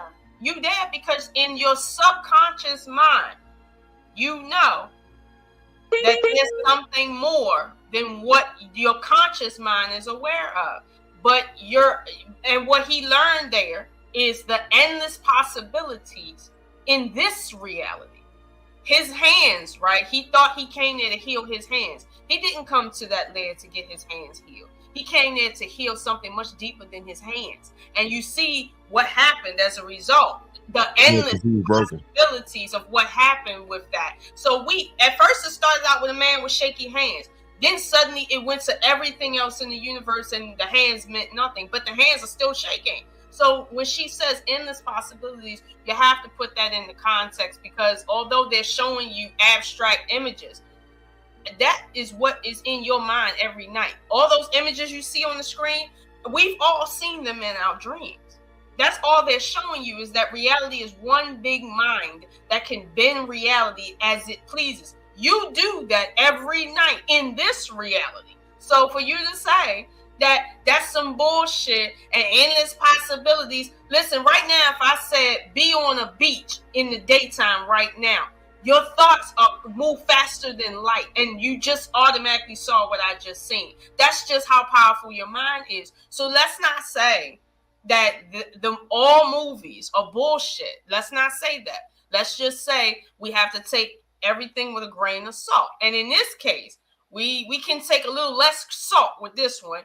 And I'm not saying that they didn't do some creative licensing in this movie. They did. They really did. But to a large degree, they were really on some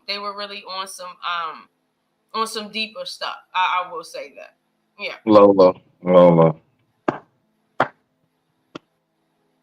Oh, now you clapping slow? Okay. Bravo, my dear. Bravo. Clapping slow. Okay. Okay, so look. All right, so let me ask you this.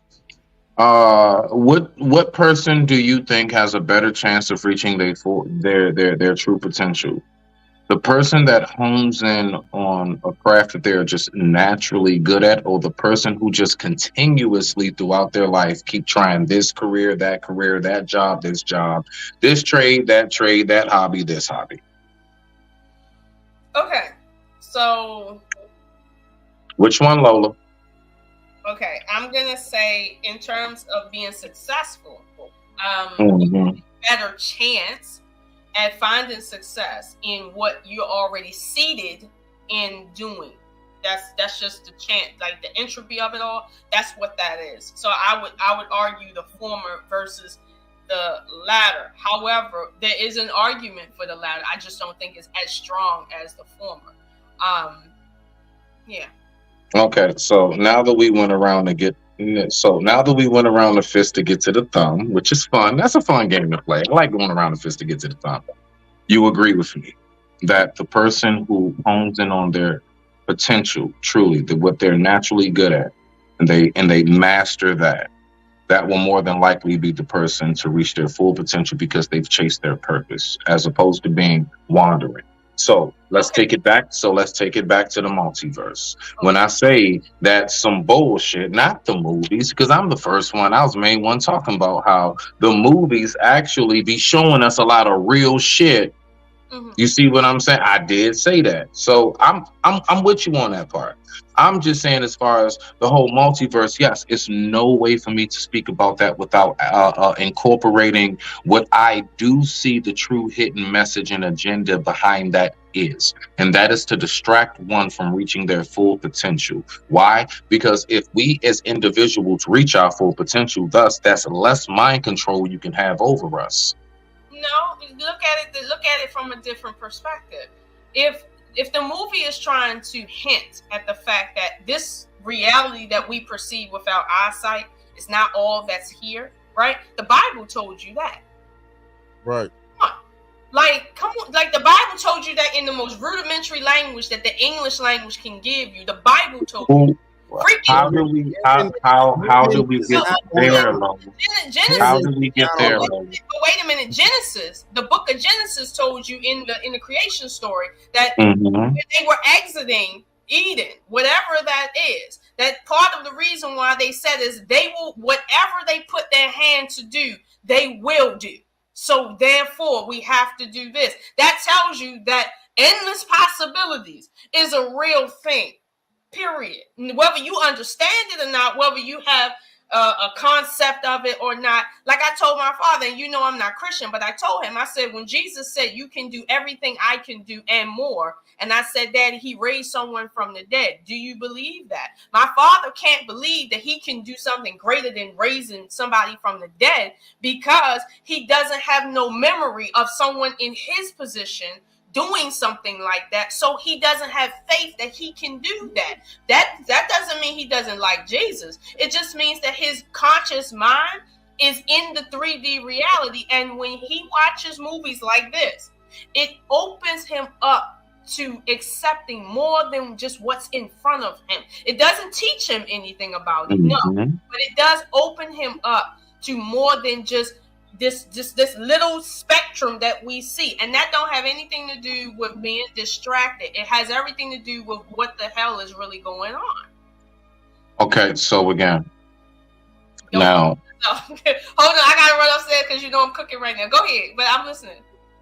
All right. I'm just gonna say briefly. So all I'm saying is, to majority of what you're saying, there's no disagreement. What I'm making very, very clear is this. We have to remember that when it comes to what is shown in front of us nowadays, like there are clips, there are movies, there are little hints. There's always a symbol in a music video. There are things that are being shown to us.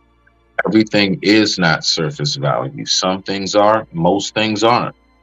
So when we see things like the multiverse, all of that, you know what that's telling you when they say endless possibilities. What that's saying is that you ought to transgress boundaries. You don't even realize the subtleness of it. Okay, to say there are endless possibilities, that is basically to say that you can do anything. Now, to say that you can do anything, if we go back to the words of the enemy of man, the famous quote is, do as thy will. Now, I want us to pay attention to what they're showing us in these multiverses as an endless possibility. Endless possibility means no limits. Go back to the words of the enemy of man, do as thy will.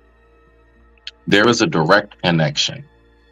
But see, that's something, I get it. Most people aren't going to have that third eye open and or discernment.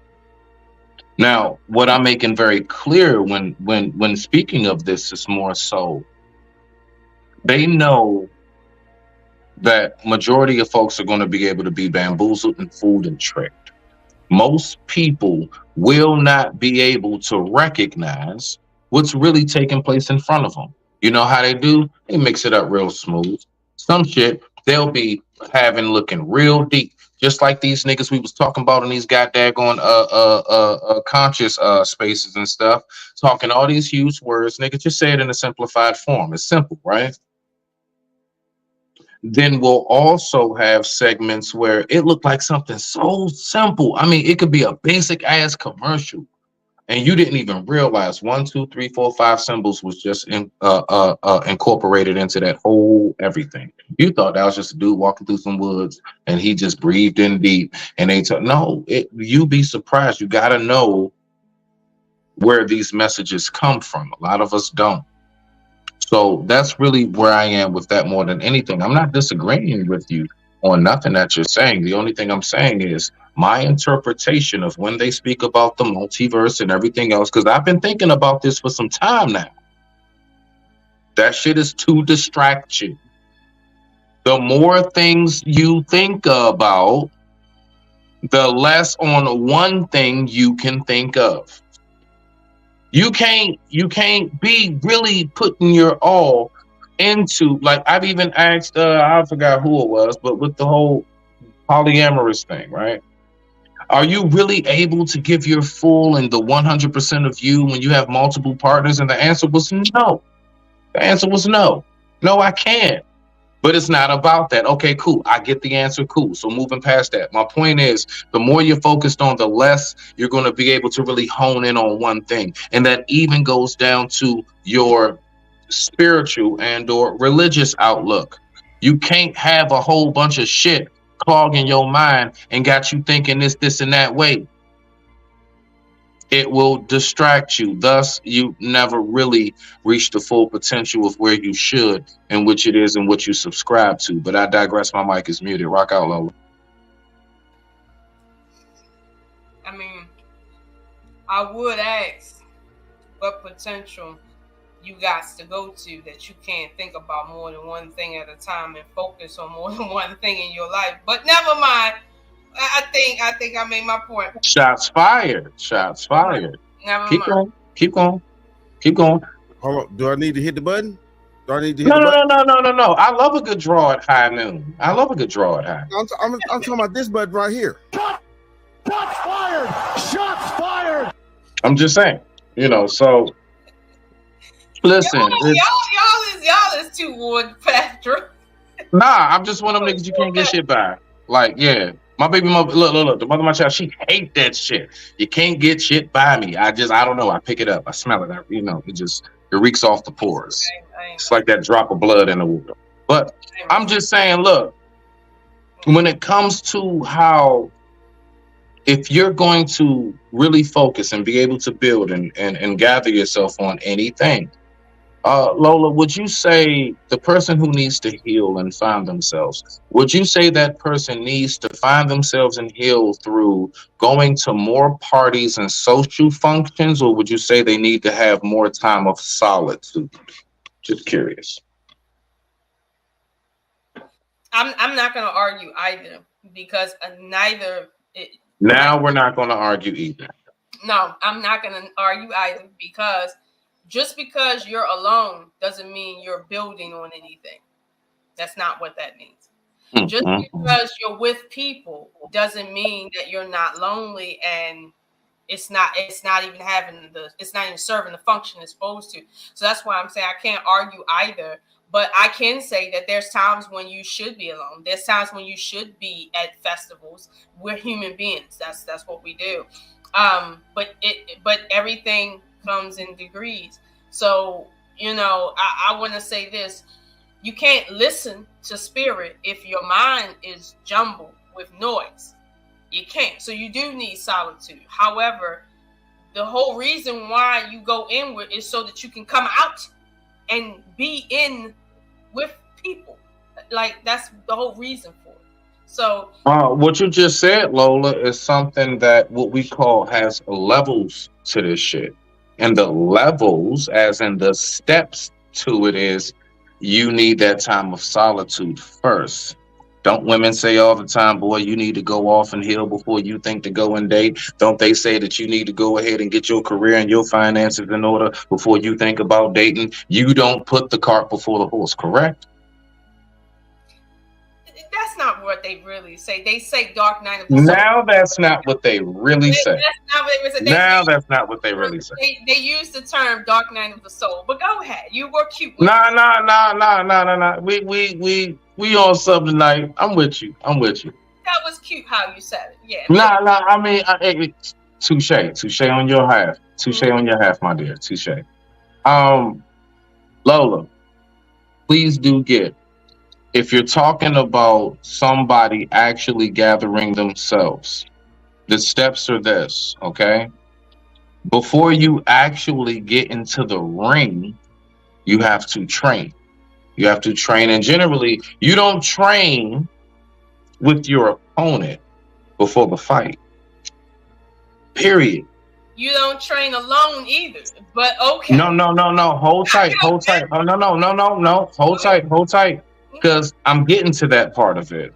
Okay. And those around you, like your coach and those whoever's holding the bag and stuff, everything is geared towards you getting into that space of yourself. You need to be able, because the fact is, you know what? Although that person's holding the bag, nobody's holding your elbow as you're throwing that jab. You're doing all of these things yourself. Correct. Okay, so that aspect of you doing whatever it is that you're doing yourself, that's the part that you need to take with you into the ring. You don't go into the ring, get your ass whooped, and then be like, you know what, I think I need to train on Monday morning. No, that's not how that works. Okay? I get it, Smitty, but here's the thing. We're not being Rock out, Lola. We're not being distracted from going inward and having quiet time because somebody alerts us to a deeper reality that we wasn't aware of. We're not being distracted by that. Lola, you know, that's worded beautiful, but that's totally kind of asinine for what it is I'm saying. Listen, sis. What I'm saying is that it is. That passive aggression, or you don't even look right. I'm just saying, I got that same shit you got. That's all. I got that same shit you got. I got cousins and aunts like you, shorty. I got cousins and aunts like you. I'm used to this shit.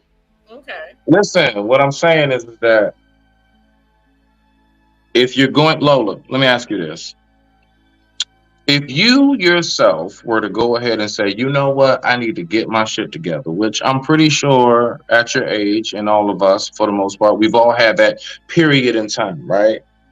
So if you're going to get your shit together, Lola, let me ask you this. What would be like the first things you do? I'm just curious. I don't know. You may have something to totally counter everything I'm saying.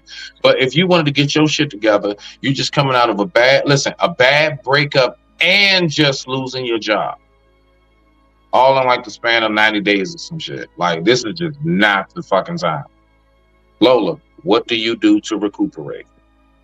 Before you can recoup, you have to destroy the parts of what came before. Okay. So you burn that nigga shit. Anything in the house that reminds you of him. Okay. Throw them pictures out. Get rid of this coffee maker. Fuck your Keurig, nigga. I don't even drink coffee. Okay, I got you. What are we doing now, Lola? That's not.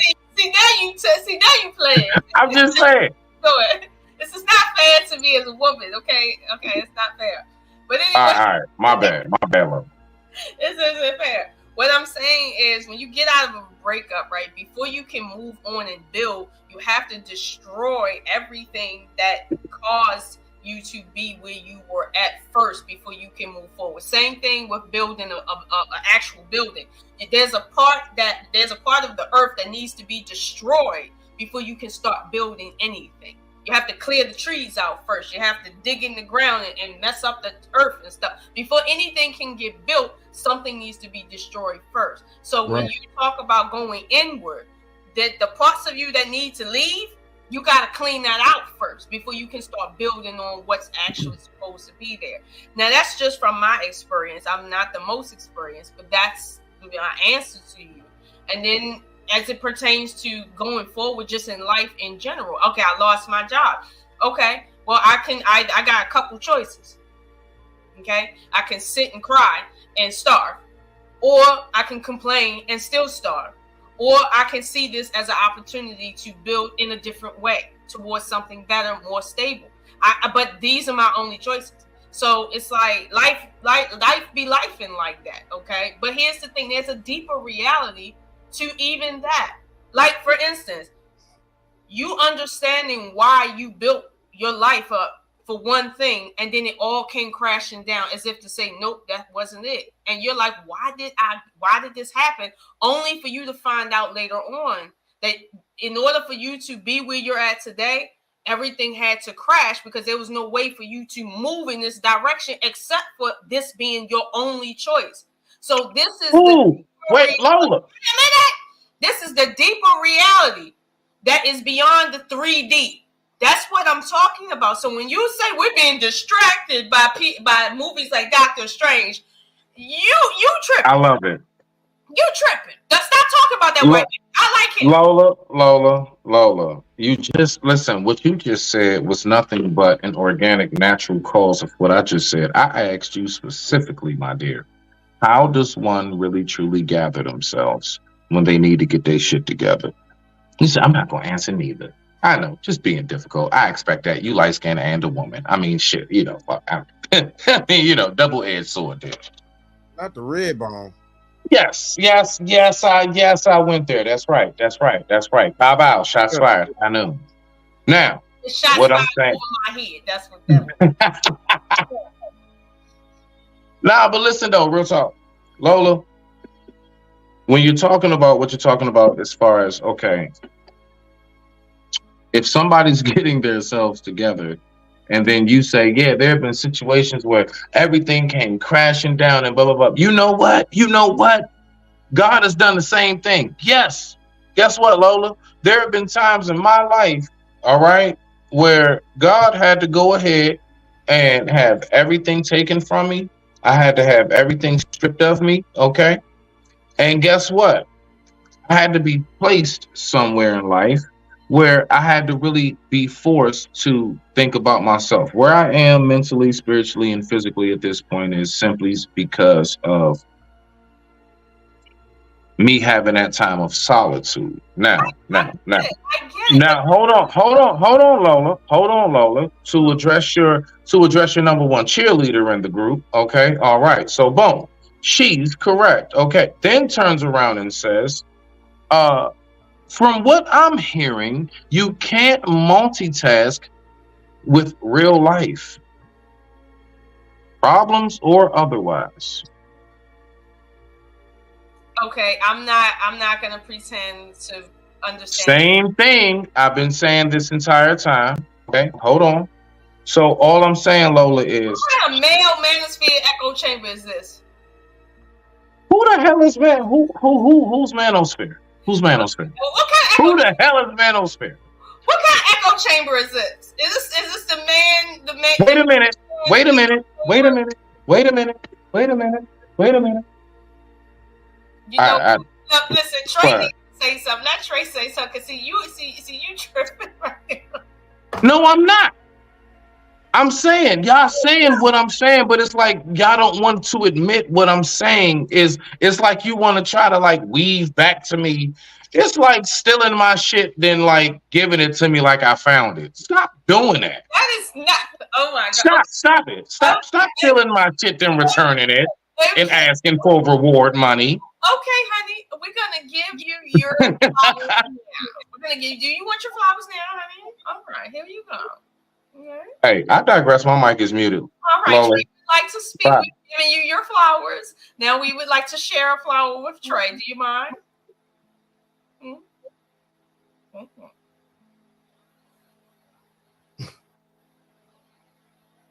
Hello, can you hear me? Yes, sir. Go ahead. What's up, everybody? How y'all doing? Listen, you see this wormhole behind me, man? What did I just walk into?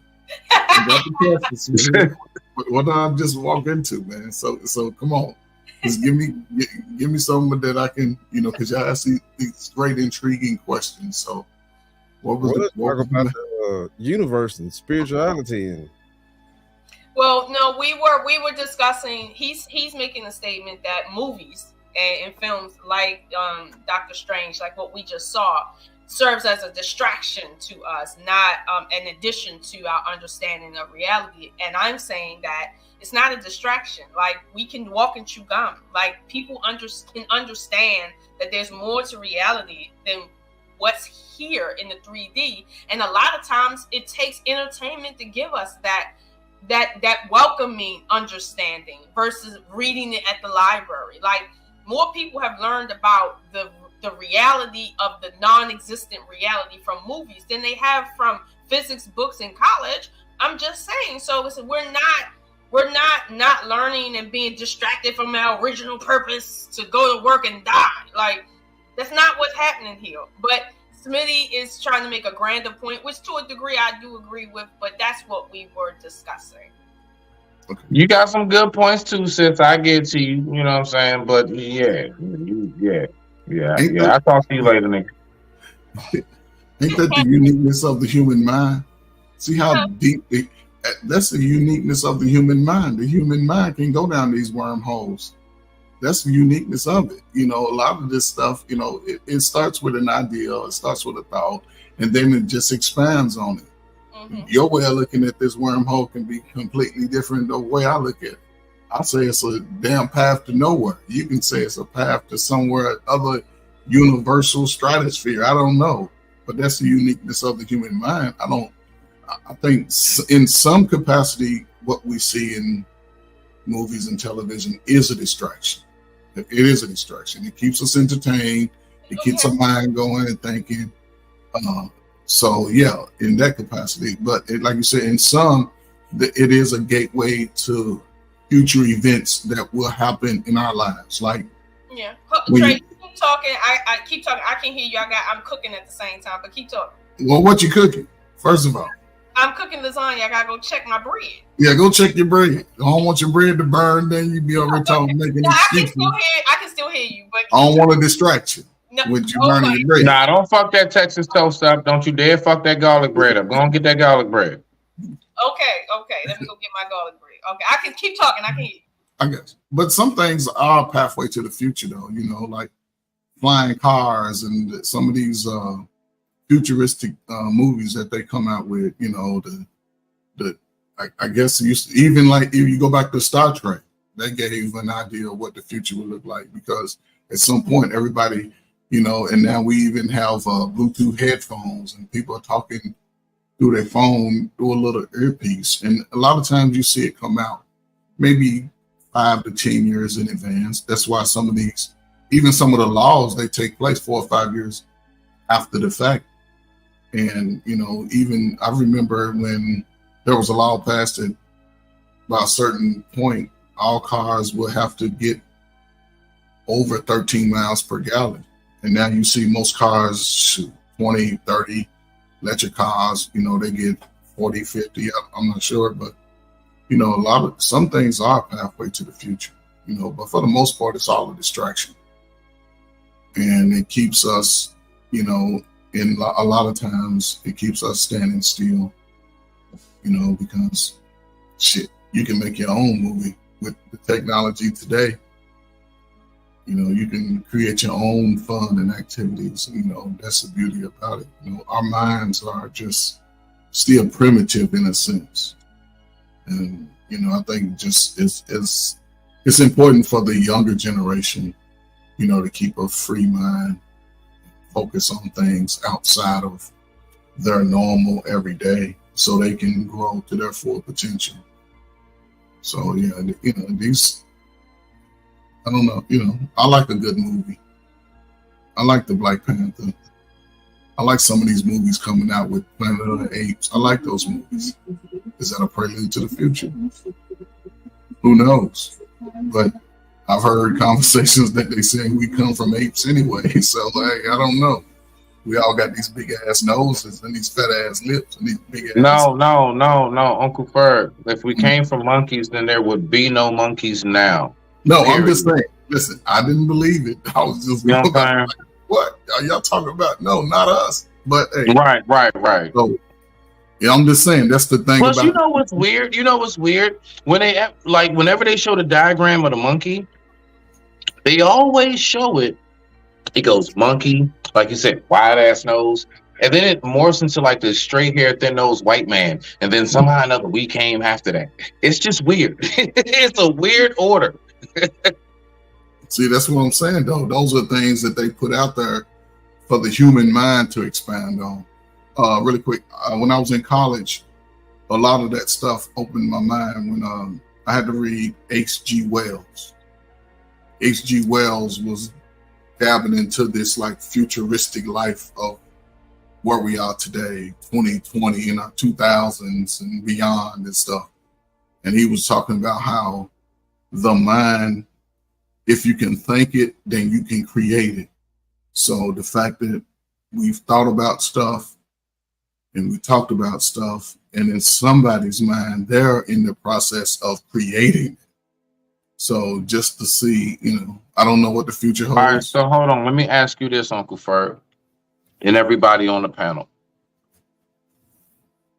When they're talking about, like, for example, there is a lot of talk about people back once upon a time could do like real magic, all of that. Like, what we would say magic, because anybody who knows about magic knows there's a magic that ends with a G, then there's a magic that ends with the letter K. And the letter K is the real shit, if you know, right? You're talking about voodoo and a lot of other ancient. That's the real shit, if you know. Yeah. The one that ends with the G, that's like, oh, pick a card, any card. That's Disney. So, come on now. So my point is, when it comes to like, I guess, like, let's say, okay, so Uncle Ferg, the last thing that you were saying was what? What's the last thing you were saying? You'll see where I'm at. I'm lost. About the apes? Yes. Okay. Yes. Like, so the Planet of the Apes movie, what they're showing us, okay? You have magic. You have those who are going to show us things. And honestly, they're going to be some of it that is actually real. Planet of the Apes, no. That is something that is entertainment. So that will be magic with the G. Okay, magic with the K. That will be something closer to maybe like Independence Day and or 2012. Those movies. Believe it or not. That's like closer, right? So it just all depends on in which direction we're going and with that. So I mean, everything that we even discuss about future and things that are unknown, it's all a scientific guess anyway. Nobody knows what 1,000 years entails for the human race. Nobody knows what technology is going to be able to do in that time. We're just for now, we're just trying to capitalize on this space today. Nobody even thought about AI.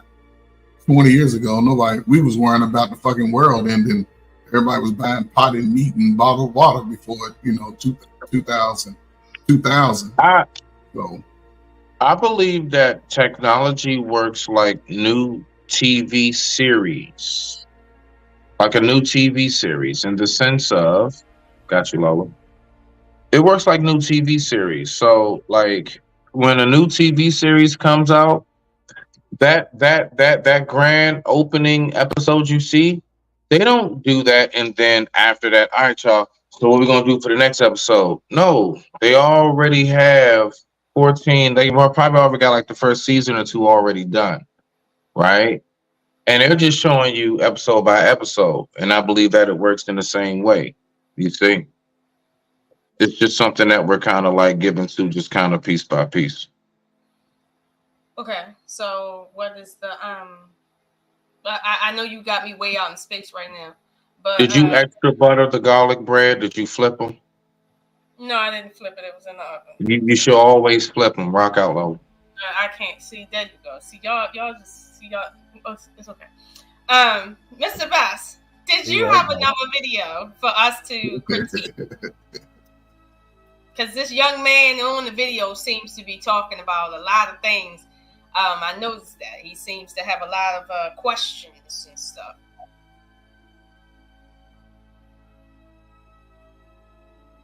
You there, Mr. Bass? I think you might have lost. I think you went to go grab something. It's all right. Uncle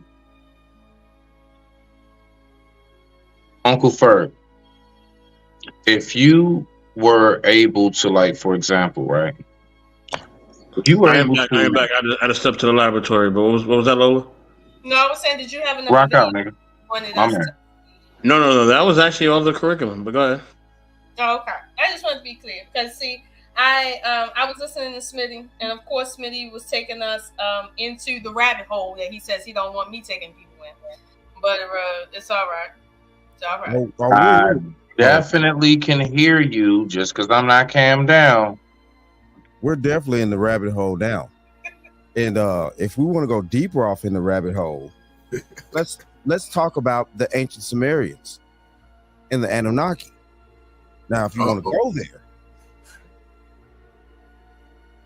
Okay. Which were people who went directly against natural selection. Okay, all those bodies rolling down them steps with hearts in their hand. That is not natural selection. That right there is a shortage of food. Okay. Hold on, Smith. Which one are you talking about? What? Well, from the Egyptians to the Mayans, when you're talking about the Anunnaki days, I know about that. You know, the Anunnaki is supposed to be like even I forgot what's the figure name. It's supposed to be really, really huge, and he's holding a lion, and he makes the lion look like a person holding a kitten. I get it.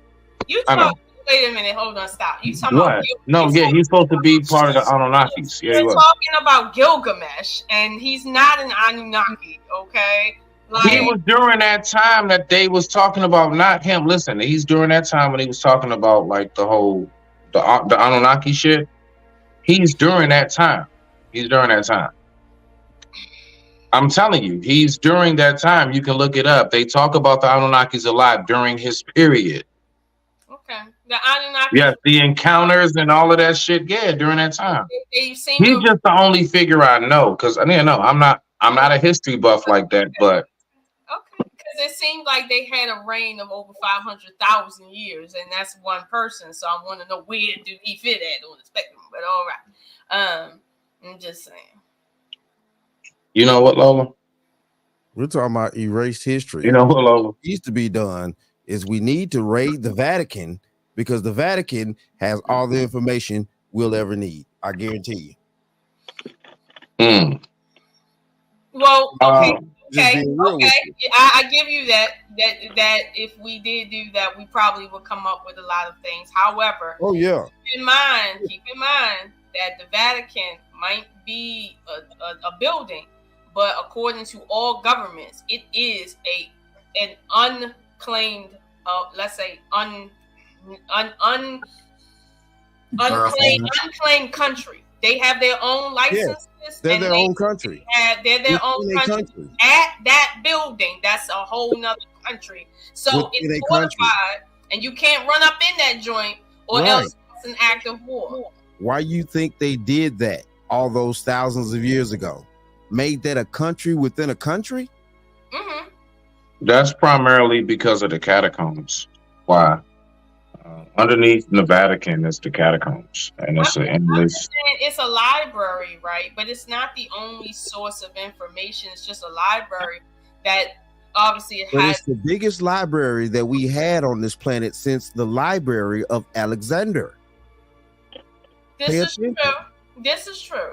But I'm gonna say this: as much as we can probably find in that library, we might not find much that we don't already know. I think we will find a whole lot more, and plus, and that's been the whole problem. They worship a black deity. Since That's one thing they don't tell you. That's one thing too. That's one thing too. That's a real thing. No, it's a real We shit. know that though. We didn't crash into the Vatican, but we know that part. Yeah, they worship a black deity, and it's never seen. Wait a They minute. just show you Mary. They just show you that Mary shit. But wait a minute, if you haven't been at the Vatican nor crashed down in the basement where all the books are at, how do you know? This is what I'm saying. We know more than what we give ourselves credit for. Well, I mean, information's out there, Lola. I mean, we are in the age of technology and information. So, these things, now the details of what's down there, super details. No, I do believe you gotta have access to it. You gotta be on like bare minimum tour or some shit. You need that onion for that. But I'm sure. But here's the thing. real talk. Do you really care if you found out through the library there that Nah. It's nothing. There's nothing in your library that's going to tell you anything of significance. Okay. You're gonna get your basic bullshit. Okay, so the basic bullshit. So here's my thing. Why are we raiding the Vatican? Because folks, no, listen, it's just like Trying to find why Gilgamesh. yeah, boom. Thank you. So there you go. What he said. What did he say? What did he say? We're trying to find Gilgamesh. Boom. Oh wow. Boom. There you go, Lola. There you go. As I roll this next J. It's no way that they would build something underground, have it so protected so heavily for just information that we already know. Listen, first of all, just like CERN and anything else, Area 51, you name it, anything that is miles underground, why is it there? Do you think it's there so that passerbys can look and be like, oh yeah, there it is? Right. Like, what reason is it miles underground? Why can't you get to the hydro collider? Why is there checkpoint after checkpoint after checkpoint? And even the people that work there, just like in the prison, every prison guard can't go everywhere through the prison. They got keys that only unlock certain doors. Right. Just like real shit. One. The reason why there's doors and everybody isn't allowed there is because they create black holes there, okay? And you know what happens when you create a black hole or something happens like a mistake? Do you understand what a black Shit hole gets sucked into it, Lola. Okay, so here's the thing. I don't want everybody creating black holes on this planet. I want the people that know what they're doing only dealing with that. So if they keeping most people out, it's a good riddance. Okay, and I understand that too, sister. But who said? No, fuck that. No, fuck that. They have military bases on the surface. What are you talking about? Smith, all I'm saying is, who knows if they're doing the right thing? Why do I got to protect the government? This is They're not. Why am I protecting the government? Yeah, why are you protecting the government? What I'm saying is, here's the thing. If y'all knew what was really underground out there in Arizona, right, you probably wouldn't be able to sleep good at night. So why is it that you don't trust your government to keep secrets? Come on, man. Is that why you're not Lola, you need to change your name to Miss O Plant. Miss O Plant. That's been the problem as human beings on this planet. We've been lied to about who we actually are, how we were actually made. All this we've been lied to for so many thousands of years. But I lied to my So, children yeah, about how they we can't accept the truth anymore. But I lied to my children in the beginning about how they came to be. I didn't tell them about how actually they came to be. You told them that stork bullshit. You told them the stork. I told them about the stork because In the beginning? how they Hold came. on. But You here's told them that in the they beginning. learned in the beginning, but they learned when they were ready. Just like humanity, when we're Okay. ready. So we're not ready. Right, We're not ready. We're not Hold on. You mean tell me black people we are accepting to be subjugated in this dinosphere fucking for the next thousands of years? We're not We getting dumber and dumber and slower and slower. Brother Ferg, no, but I'm not gonna lie to you though. It's a lot of us that's not ready for this information. They're not ready for these books. How do we know though? This is probably what brothers and sisters need so they can realize how great they are. We fucking accept mediocrity. I'm not saying that they don't, but it will be such a culture shock that it will start, a serious problem. Like, well, I'd rather have the culture shock because right now we're in a culture of dysfunction. Give me the culture shock. I don't care. Culture shock. Hell with it. A culture shock would mean. I'm with OG Ferg on that one. I'm with him on Man, that give one. me the culture shock, man. Don't. So we saying we're gonna let them stay in power. You're saying that as an individual that I want the culture shock, but as a community, can we afford a culture shock? Yeah. We can't afford shit now. Why not take it? What else we got to lose? So you just saying? Well, just get down. What else how can we get any lower than we are today? Oh, it gets lower, sir. It gets lower than we were at right now. And I'm not trying to. I'm not gonna live out my life watching y'all asses go down the drain. I can't do that. So we will go down the drain. He's talking about liberation. So you talking about letting your children always be second. Always be. Go ahead and tell them today you ain't gonna be shit. You always have a foot on your neck, child. No, that's not Oh, it. man. That's not it. You guys have to kind of take a step back and see things, the bigger picture. You have to see the bigger picture. That's the bigger picture. The bigger picture is not everybody is meant to receive all information because you will destroy a people when you do that. Okay, so here's how we can fix it. Wait, the government has a Many are called, but few are chosen. Is that what you're trying to say? Maybe, but the government has a responsibility to protect life, liberty, and property. They cannot protect life if they have to sit and always fight coup d'etats. Okay, like they can't protect liberty if it's anarchy everywhere. They can't protect property if they gotta fight people every day. Like seriously, so they have to disseminate information in a way that's comparable to their society. Right now, we are not ready as a whole society. We're not ready to receive certain information, but as individuals, we may be able to accept it. Right. Hold on. She's just saying that because she just comfortable with Coca-Cola and her potato chips. All right, that's why she's saying that. That's why she just wants that. All right, as long as she got that, she don't care what they. So you're saying I'm fronting because I not giving. Yeah. So can we not understand the fact that? Let me ask you this: does anybody remember any clips and/or shots of how people responded to paper towels and toilet paper and Purell during COVID? That was just COVID. There was nothing being bombed, fire from the sky, nothing. They just said on the news, you got to wear a mask. It's COVID. And do we not remember how Walmart looked when it came to Purell, paper towels, and toilet paper? Shortage on everything. So how about this? No, I'm talking about the actual clips of the fights. Right, yeah. It was wild. It was. So how about this? Why not we just not give the? He's making my point. We fight over Jordan, so it doesn't matter. People fight over. Why Jordan. not we just? You don't give them information. How about just not give the information to the women? Because they seem to be the ones that can't handle that information. They get that. They get in power and they lose their damn mind. So how about we not give it to a woman and to we ain't talking about what they are. I like let's give it news. I'm just saying though, the women can't handle it.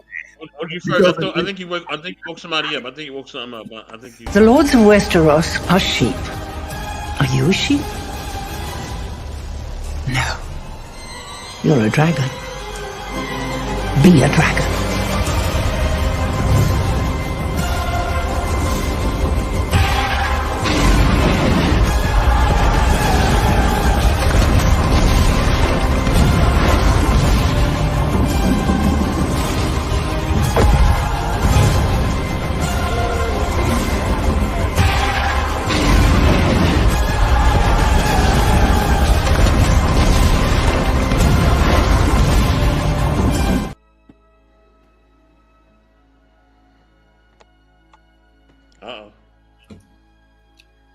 listen. Okay. My God. My God. Let me help you.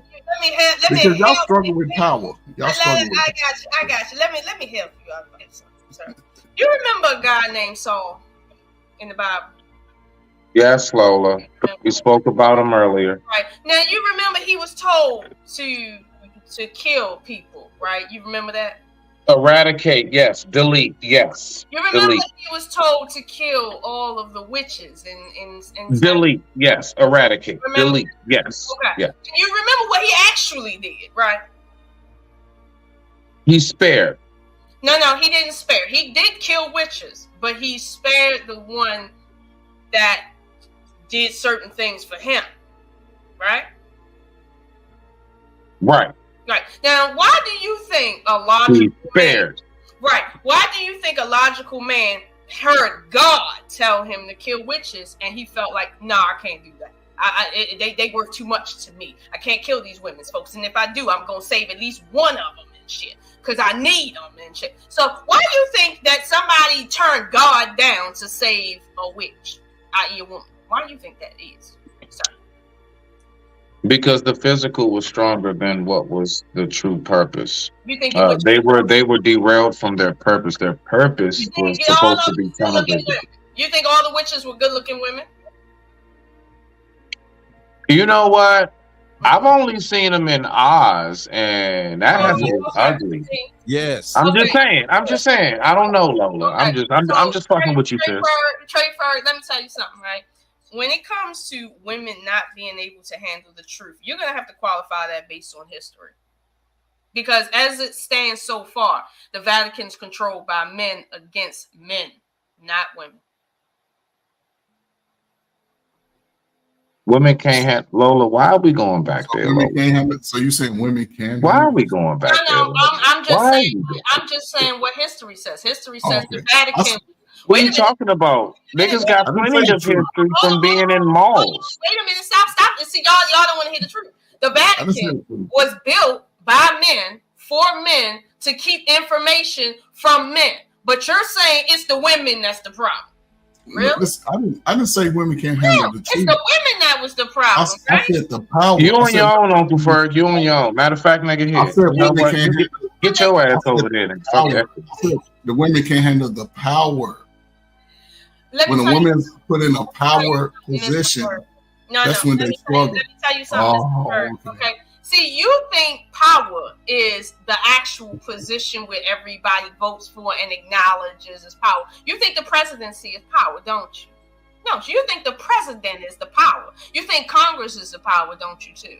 You really think you don't really understand where the true power lies at, which is in the background where you'll never see them, but they'll have all the influence, and that's where the real power sits at, because the ones in the front are puppets, right? So when you say women can't handle power, all we have right now is history to show us that men are the ones that are manipulated and the ones that can't handle shit, okay? That's all we have. Who are we manipulated by? Other men. Women. No, you were not. No, you were not. We're not manipulated I by think women. he's referring to the apple, if I'm not mistaken. We always There was manipulated no by apple, women. and that's another thing. There was no apple in the Bible, but you got men talking about apples because they can get manipulated so easily, right? So keep No, on by talking about women. apples, No. sir. Okay, No. go ahead. A 'Cause woman. This woman has searched the Bible, and this I woman think- don't find it. I A think woman. what Trey is trying to actually imply here. This is our motivation. Our motivation as men is to protect and provide. And by protecting and providing through the mass scale of life, basically is protecting and providing for women and children. So now by doing so, that empowers us to want to do all these things. We scramble, we build huts, we build this and that, we go out and plow land, we gather resources, this and that, woo to woo. How we're not manipulated by the woman when at the end of the day, we do everything for the woman and the children. That's the whole point of the purpose of providing and protecting. As men, in our nature is to provide for the woman, children, and protect the woman, children. So when we talk about Helen of Troy, which sat there, she was allegedly so beautiful, we'll never really know, But the thing of it is, though, that young man was driven by his lust or whatever to do for this woman. He took her into his kingdom, provided protective for her, which started a whole fucking war over taking another man's wife. Now, you know, women have always been the puppet master in the game of men amongst each other. We go out and conquer other lands for the women, for them to have more space.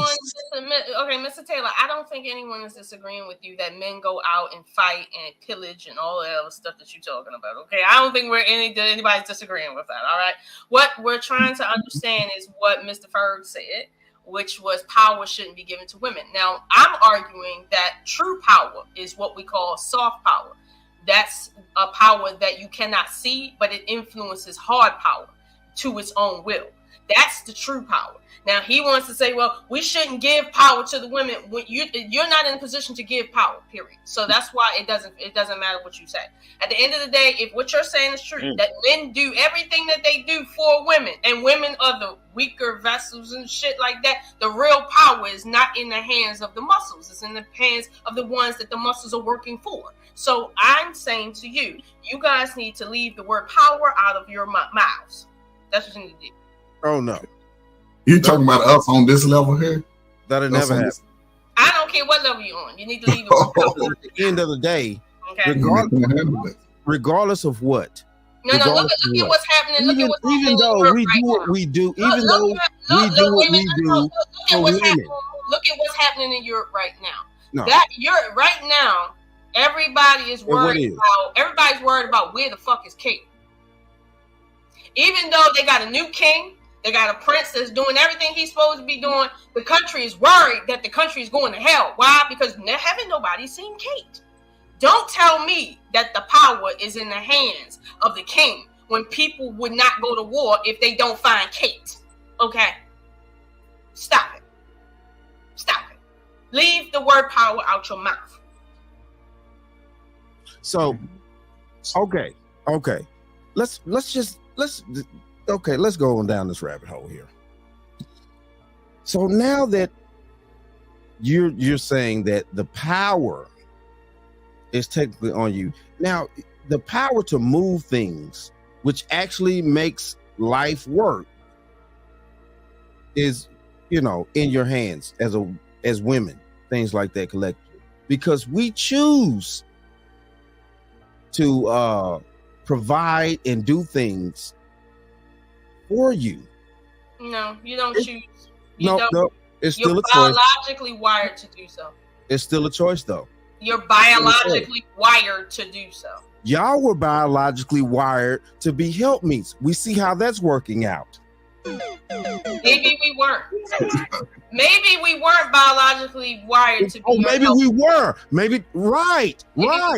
So every being has the option to change their motivation. Men have never changed their motivation until now. No, men have never changed their motivation from the beginning of time.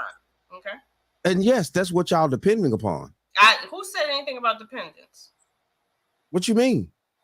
What I'm telling you are is you going to go? So you mean to tell me the mass amount of women are going to go out on these oil rigs to get the oil for the gas? You mean to tell me the mass amount of women are finna get on back of garbage trucks and stick all day to pick up trash? You mean to tell me? Listen to me. That they're going to get up on 1,000? You can't hear if you're not listening. Build a building. Mr. Taylor, you if you want me to tell you something, you gotta actually hear. That's No. You have to actually hear. Let me tell you, women don't do anything that actually. Are you gonna ask a question or are you gonna? I wish you well, Alan. Which one are you gonna do? What are you talking about? Which one are you gonna do? Ask a question. We do what we do. Yes, men are wired a certain way. You gonna ask the question and answer it too? We can retract. So you're going to ask the question and answer it too? Oh, yes, I sure am. Right. So here's the thing. I'm going to let you stay on that level. Let that shit sink, so let it sink. Oh, God. Go ahead. I mean, you no, asked ma'am. the question and Listen. answered. You should be the only one talking. No, ma'am. The thing of it is that everybody has their position in life. If No, God, women if don't God have a position. intended you, We don't have a if God intended for women to We actually don't have a position, sir. seriously run everything, We and don't have a seriously position. do this, We don't have a position, sir. how you don't have a position? We don't have one. We really don't. You go to a job, you have a position. Everything is about position. No, we don't have it. I'm telling you, we really don't have a position. There's certain plants that don't even grow on certain sides of the world because that's not their position. Right, because we don't have that. We're just weak. We don't have that. No, I'm not saying that. Don't be condescending. No, we are weak, sir. You're the stronger one. That's why No, you control no, the world no, right no, now, because you're the stronger one, right? You're trying to carry it to where it's out the way, and that's not the case. I'm telling you right now, women, we're stupid, we're dumb, and we don't need anything. I'm telling you right now. We do need each other, but the thing No, of it you is, don't though, need something as weak as a woman. You need something strong. That's what you. no. You don't need no weak woman. It's not a woman is not weak. No, go ahead. Y'all got the power. The power is for the strong. Y'all take that strong. Go ahead, take that. Okay, then, what do you consider power? No, you got it. Your definition of power is what it really is. Go ahead. So, men throughout these thousands of years that have went out and done things to expand life on this planet and stuff like that. Men expand life. Us women, we just sitting in the chicken coop. Men are the ones that's expanding life, not us. Go ahead. You the powerful one. I mean, like at the same time, okay. Why do you need us? We in the chicken coop doing How nothing. are women? Expanding life. We're just being. How are women expanding life by You don't themselves? need us. You're the powerful one. Men don't need women. You're the powerful one. You don't need us. We don't serve no purpose here. Oh no! See, I ain't say all that now. Now you just carrying it overboard. Yeah, I'd the never power be- is in your hands because you're the I smart. never said women serve no purpose. No, you're I never said smart. that. You are smart, sir. That's why you're in power. Oh, really? Because you're intelligent. Yes. That's why you're in power, because you're intelligent. So you don't think that God would put a man in place to be intelligent enough? Yeah, your God put you in place of some shit. He really did. And that's why you're where you're at right now, because of your So God. all these thousands of years of history of men actually doing what we do as men, Whatever that is. Yeah. whatever that is. Because you know women haven't done anything on this planet. You do know that. I never said that. I never said I'm that. telling you, we don't invent shit. We didn't do shit. We ain't teach shit. We ain't shit. We just some nothing. Oh my goodness. Oh my goodness. All about you, because you's the powerful one. I never said. See, now you're trying to put words in my mouth that I never Did I said. say you said? I never, because Madam C.J. Walker was a phenomenal woman. How did you meet her before? Did you know her? Of course not. But you're talking. You didn't either. Oh. You didn't either. Right. But she still was a phenomenal woman for what she added on to society. Phenomenal, What are we right? talking about here? She was phenomenal, right? Is that why she didn't have no power? Because she was phenomenal? And what the French toast is there to think about? I mean, she didn't have any power. No matter how phenomenal we are, we don't have no power. We ain't shit.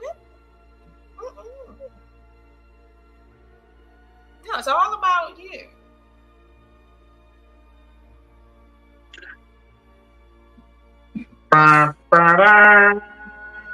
That's why That's why. See what you do.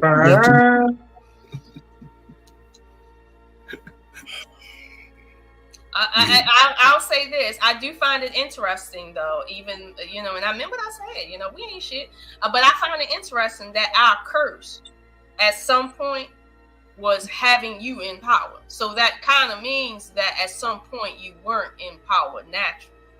That wasn't your natural position. But do you not understand? No, don't cut me off. Don't cut me off. No, nigga, get your ass back up here. Don't you run now. don't cut me off. If women were cursed not to be in power anymore, that means, according to the Bible, at some point we were, and that was our natural position. And being under a curse, as we all know, is not a natural position. So naturally, according to your God, you are not even the leader that you think you are. But it's because of a curse on a woman that you are remotely in leadership. Remotely, okay? All right? Man was cursed too. Again, we ain't shit, right? We ain't shit. But Man that's why you where was you at. too. You're where you're at as a curse to us, not because naturally you mean anything. Okay. But hey, it is what it is. Okay, so we all just need to shut down the spark of life. I mean, you're like, No, y'all are the only ones that's we just need to perpetuating shut down life. the spark of life. It You is men what it are is. the only ones perpetuating life right now. Y'all go here. Y'all don't need us women. Y'all can do what y'all want to do with each No, other. ain't no man ever said that. Go Ain't no perpetuate man life. ever said that. Go perpetuate life with your power. Go ahead. You use your power and perpetuate life. Go ahead. I dare you. I think you can do it. I think you can use your penis and perpetuate life without a woman because you're powerful. No, I'm laughing. That wasn't a cough. I think you are. I think you're powerful enough to perpetuate life without a woman. That's because I think God likes you that much. Oh no. Oh no. Oh no. See, that's never been said. That's never been said. Only in America that we have these dynamics with all this power. Mm-hmm. He think he got power, so I'm just giving him what he asked for, more power. Oh no, I have no power. Now you don't have any power? You don't have any power now? Oh my God! Where did your power go? What are you talking about? What Just power? fucking fell for it. Oh, About the dynamics of men and women have lived for these thousands of years. Wow, where did your power go? Who took your power? There you go with the off the wall stuff. Somebody took your power? Oh wow! Nobody took my power. Okay then. So men are we're the bottom of the barrel. No, I'm not saying you're the bottom of the barrel. No. We're the Bible said you were the bottom of the barrel, not me. Ding, ding, ding, ding, ding, ding, ding, ding. Hold on. Can we just go to the corner for a second? Let this nigga Allen breathe. Let that man. Somebody, come on, Uncle Ferg. I don't know. Get the Gatorade squirt bottle. Something. Somebody get the Vaseline and patch this nigga. All right, just hold on. I can't have you doing that, Lola. Okay, we got. Just damn. Okay. Allen, think about what you want to say, big dog. We about to get back in there.